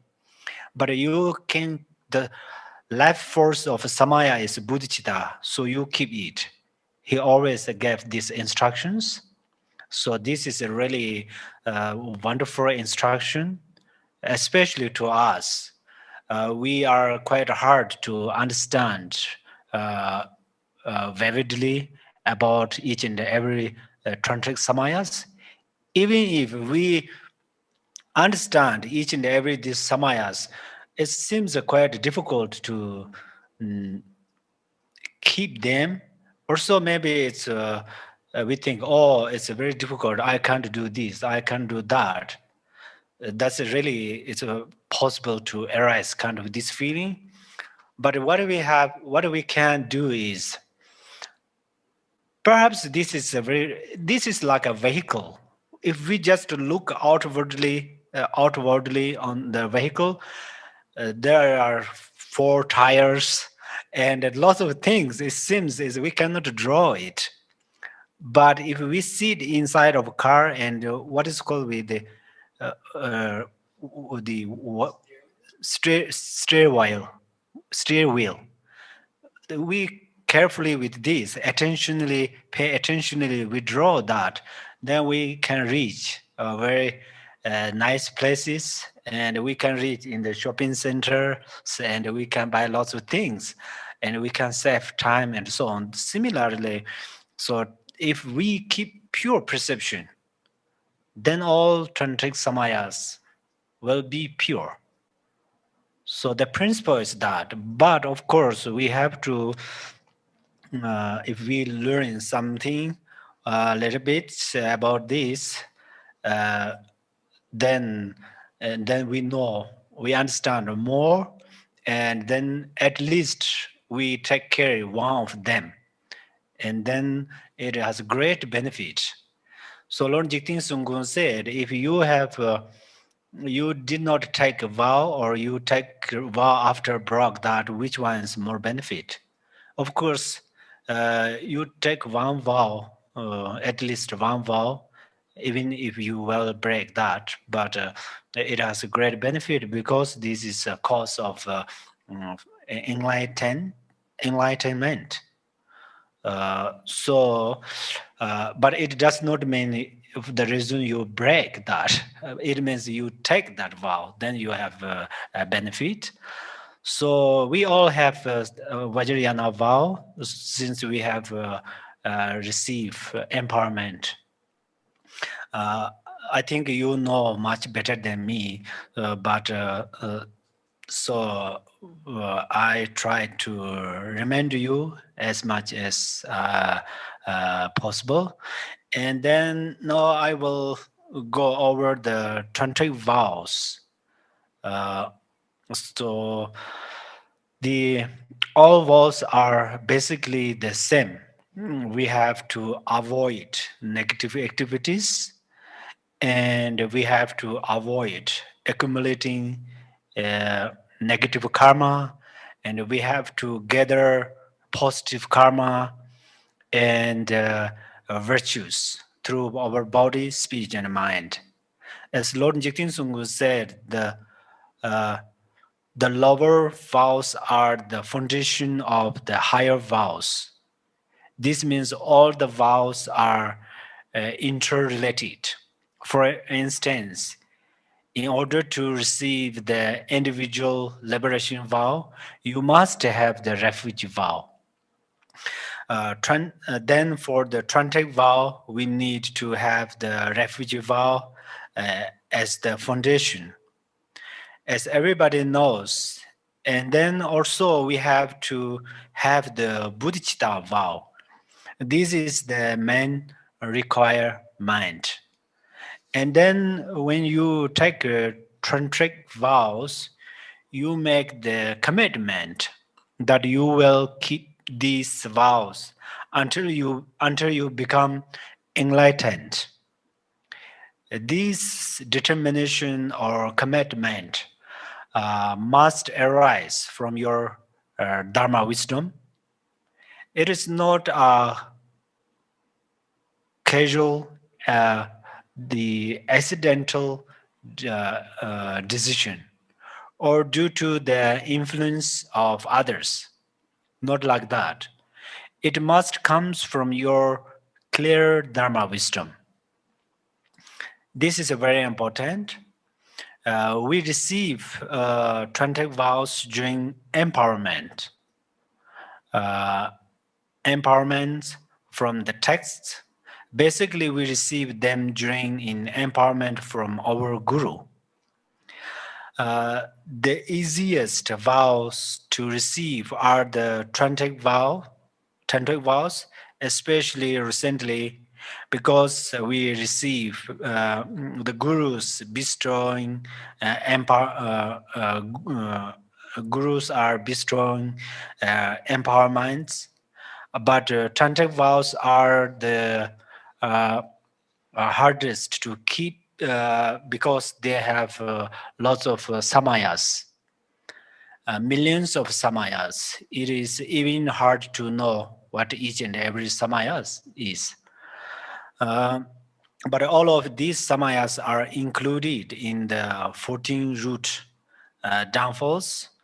Uh, uh, so I explained these. But first, tantric vows come from the four classes of tantra. These are the Kriya Tantra, Tsaya Tantra, Yoga Tantra, and Anuttara Yoga Tantra. There are another 6 classifications like Father Tantra, Mother Tantra, and non-dual Tantra, and so on. And the Tantras of the new and old traditions have lots of instructions. When it comes to taking empowerment in any of these classes of Tantra, there are 3 levels of practitioners: those of higher, middling, and lower capacities.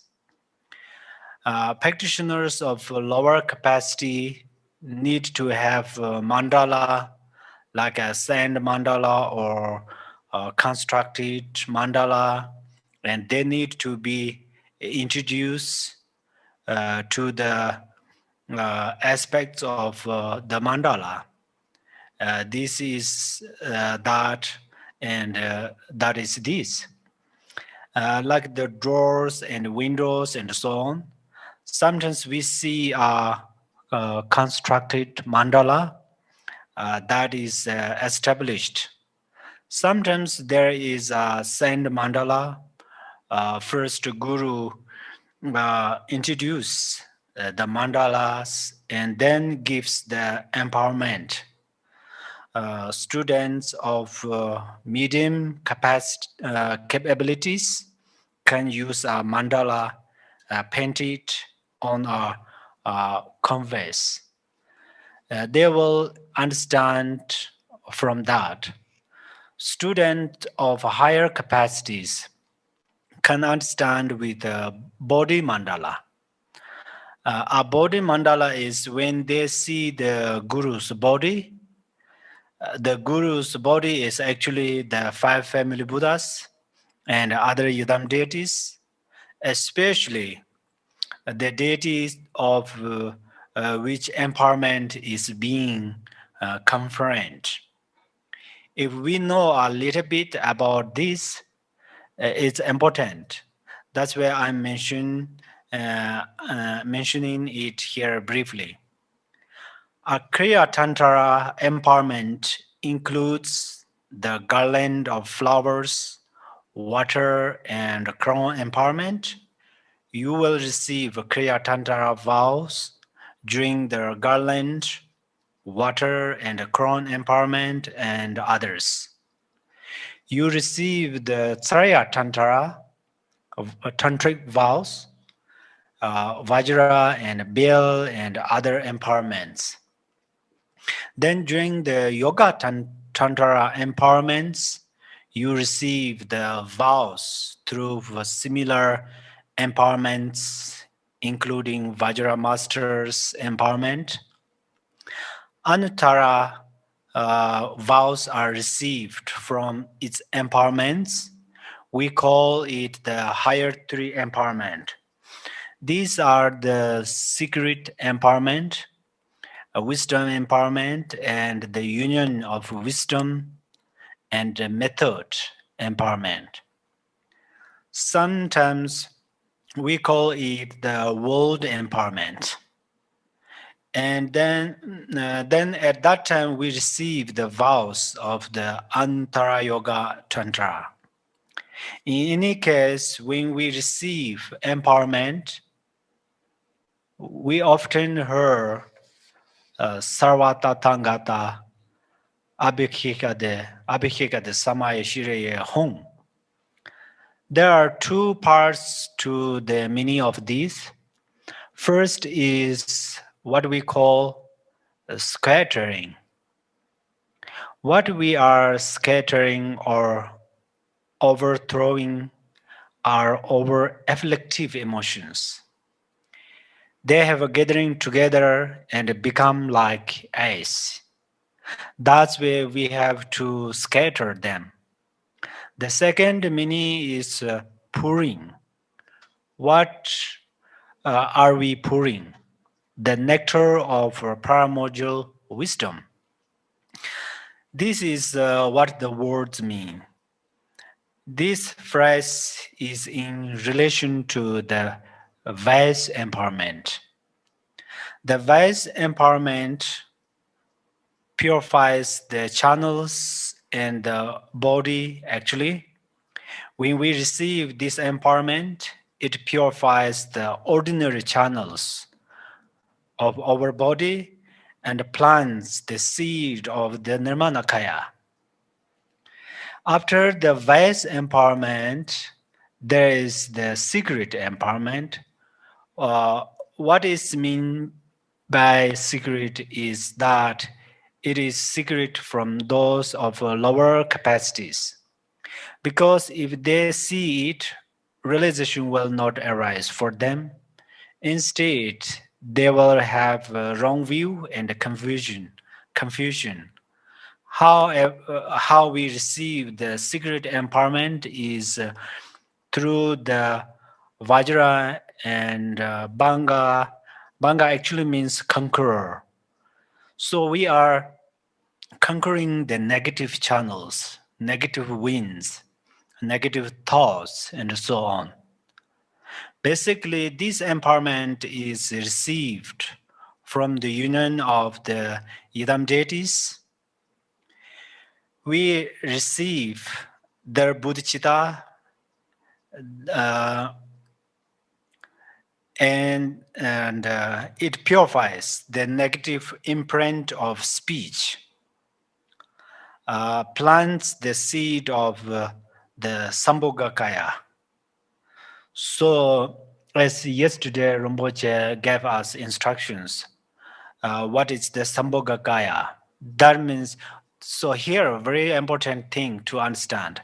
What is the relationship over our speech and Sambhogakaya? This relationship is, if we follow Sambhogakaya and we practice this yidam, that means we recite mantra. That means we purify this ordinary speech.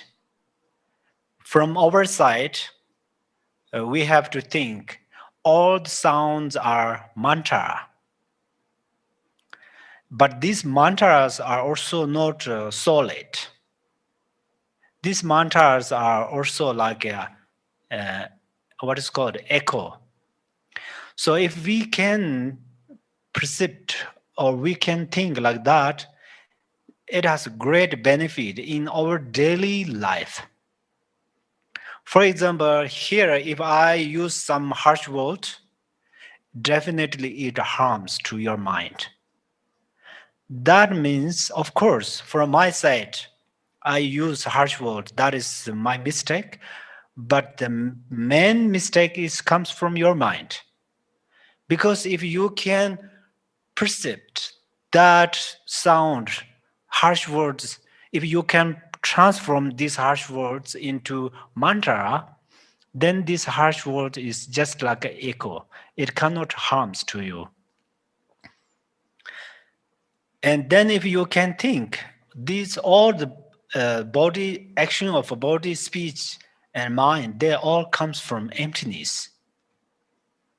Like a waves comes from ocean, but they dissolve into ocean. Similarly, everything appears from emptiness, but they all dissolve into emptiness. If you can do that, then you will you are physically in samsara, but you are not suffering. Samsaric things cannot make you suffer. So how powerful our way of thinking. So the when people say some kind of harsh words and or some what is called is negative speech, when you heard directly or you don't follow that, don't think that is real. So the best thing is there are many ways to avoid this problem from these problems. Number one, you give compassion. Oh, it's possible they are still in the beings of samsara, so they have a thought, so they create lots of things. It's very possible, but still I'm really compassionate because they have been my mother, they have been my father, or they are my dharma brothers, sisters, especially in the tantric way, they are Vajra brothers and sisters. When you give compassion, if you cannot miss it. And then second step is I already told you that. So we all have to try. Sometimes we are, how to say, successful. Sometimes we are not, but not give up. We keeps going continuously. We have Buddha nature in our mind. So we have Buddha nature. Buddha nature is bliss, emptiness, clarity, luminosity. So we have confidence. These temporary problems, temporary things are very temporary. If we shine the primordial wisdom, then these temporary perceptions are like ice. It will melt into the ocean of our wisdom. So then the third is what we call the wisdom empowerment. This is relative bodhicitta and ultimate bodhicitta. There are two. Relative bodhicitta aspects of this empowerment is the four joys. Through engaging and disengaging, we give rise to the four joys.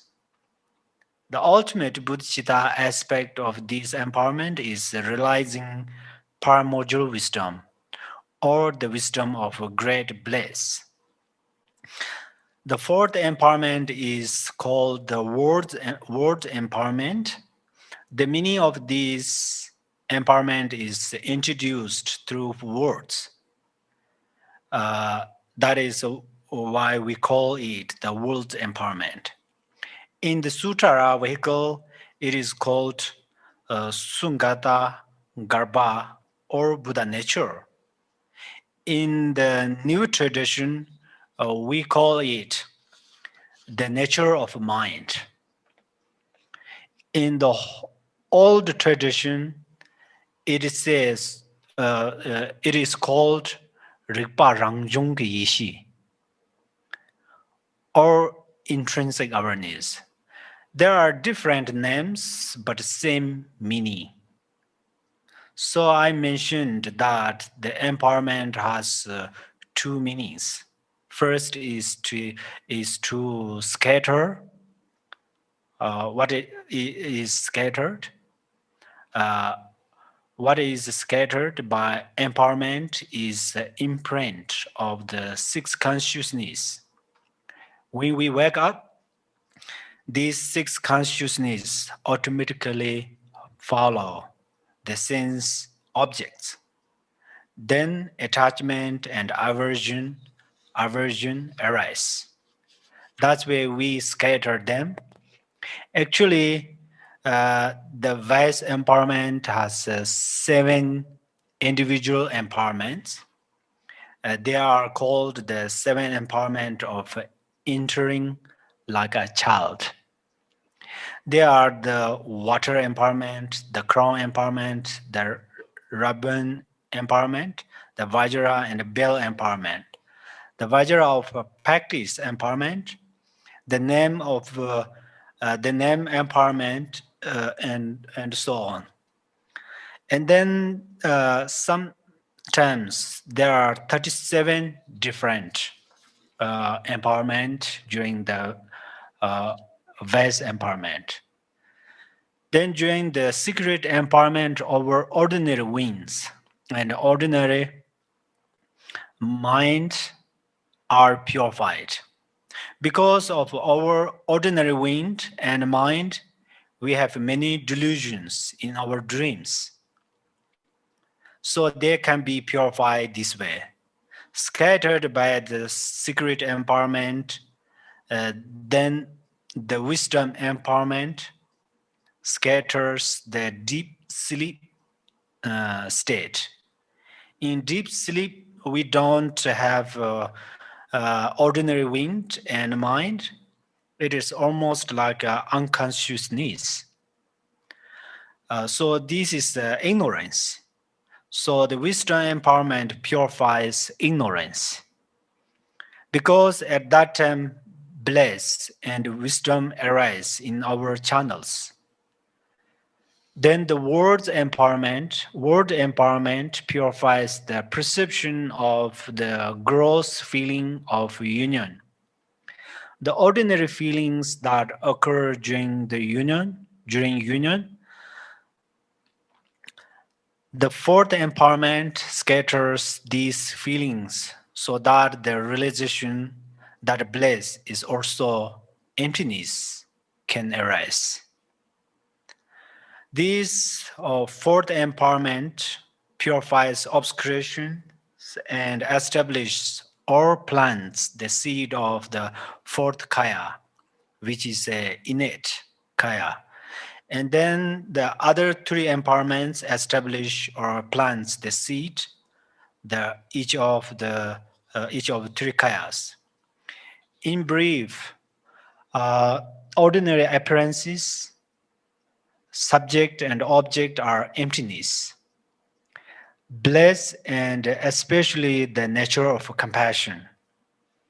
So when you have these empowerments, then you receive tantric vows. After we receive from tantric vows, from empowerments, we have to keep the tantric vows like they are our eyes. In order to keep them, we have to know what they are. As I mentioned earlier, there are millions of tantric vows, but they are all included in the 14 root tantric vows. So there is the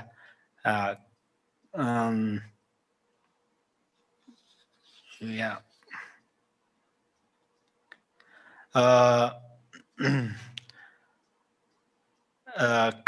Confession of the 14 tantric root downfalls, and through them we can understand what the vows are we have to keep. So when we receive empowerment, we receive Vajrayana vow or tantric vow, right? And then only we receive empowerment can we receive tantric vow purely or clearly or not. So this is very much related to you. So when we receive empowerment, when we taking empowerment, we really have to listen carefully when Guru gives us empowerment. Lord Jigten Sungkun said, whenever you understand the meaning of empowerment, then you will receive empowerment. It does not mean, for example, right now I introduced briefly about the empowerment. At that time, you will receive empowerment. I don't mean this. But when Guru gave us instructions, and Guru says, no, you meditate like this. No, you visualize like this. No, you repeat these words. And you go step by step what Guru instruct to you. And then you visualize, meditate, repeat. And then after you receive purely the empowerment. When you receive the purely empowerment, then you will receive 20 vows. So like that, and then if I may make any mistakes through these teachings, I deeply confess in front of Guru and in front of Yadam deities and in front of Vajra sibilants. And then please recite 100 syllable mantra one time and then dedication prayer. Yes. Om Benzo Sato Samaya Manu Palaya Benzo Sato Genopa Tishto Drido Me Bawa Suto Kayo Me Bawa Supo Kayo Me Bawa Anorakto Me Bawa Sawa Siddhi Me Trayatsa Sawa Karma Sutsam Me Siddham Shriyam Kuruham Ha Ha Ha Ha Ho Bhagawan Sawa Tata Gata Benzo Mame Munsa, Benzo Bawa Maha Samaya Sato Aha. By this merit may I attain omniscience. Having defeated the enemies, my wrongdoings, may I liberate all beings who are tossed in the ocean of samsara by the waves of birth, old age, sickness, and death.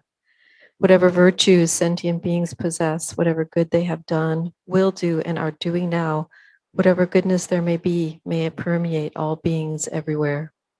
By the virtue accumulated throughout the 3 times by others and myself, may all beings filling the reaches of space enter the gateway of the unexcelled path, and may they attain the Vajra holder's ground.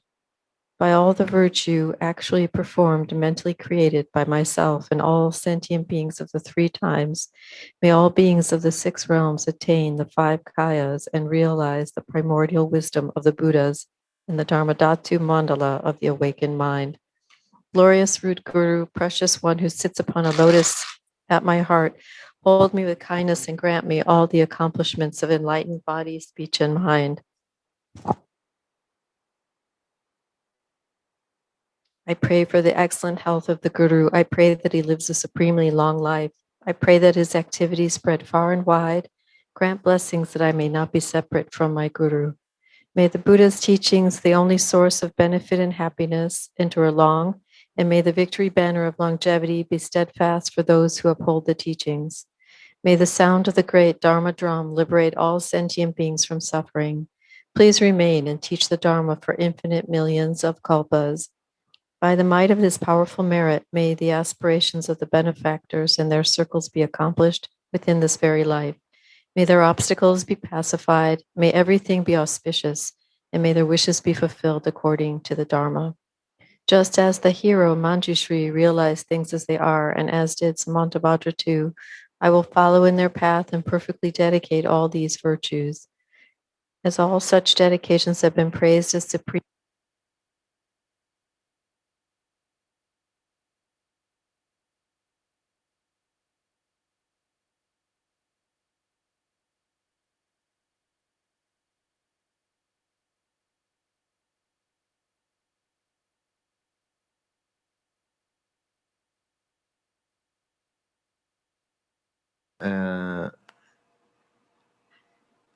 by the unchanging nature of reality and by the blessing of the the undivided undivided Sangha. We community. had a mic problem, sorry.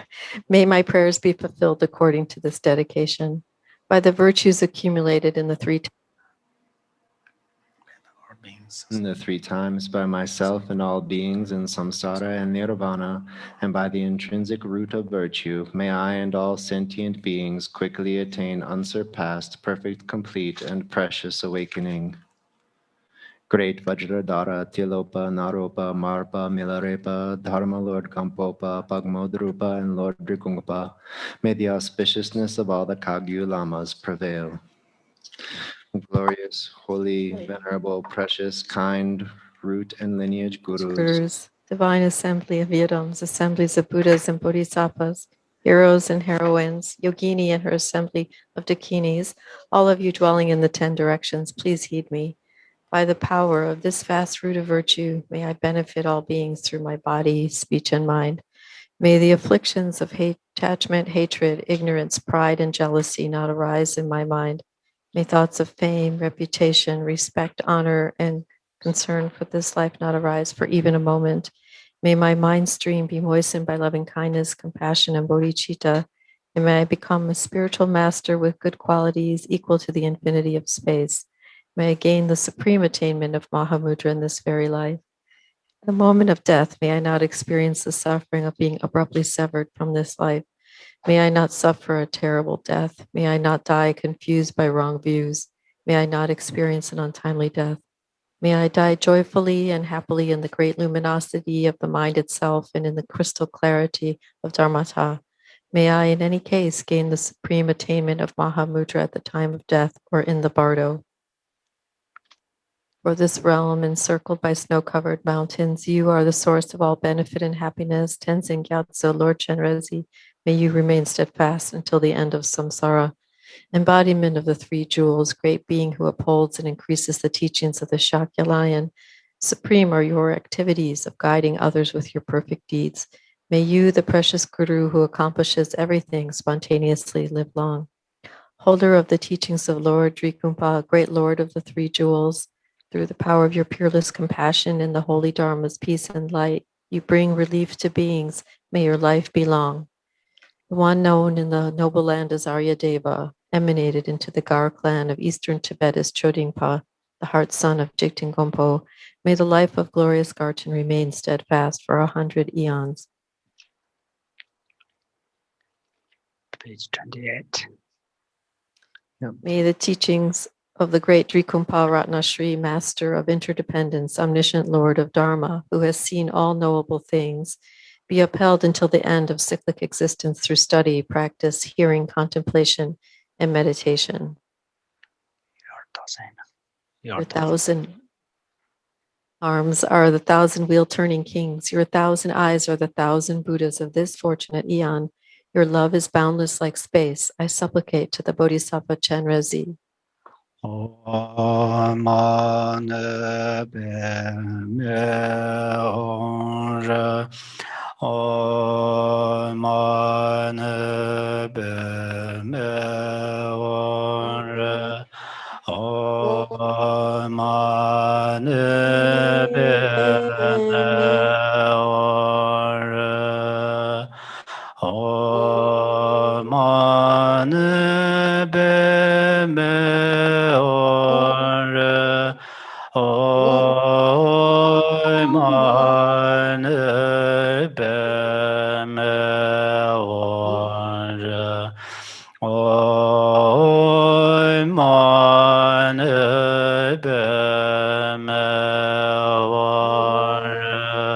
Hum. Om Mani Padme Hum.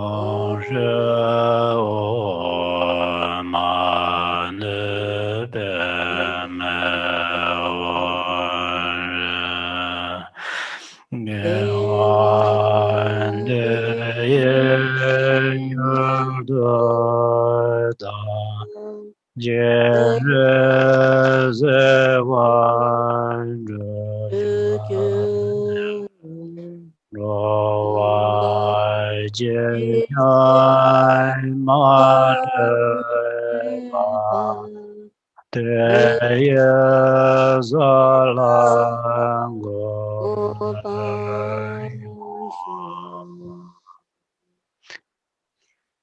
Thank you, Khenpo. Thank you so much. Thanks all the translator and thanks all the friends joining our this teaching. And this afternoon, Rinpoche will give the empowerment. So please join us. We will see you all this afternoon. Khenpo, your teaching is so great. Wonderful. Thank you. Thank you so much. Thank you very much. Have a wonderful Dharma practice time, all you all.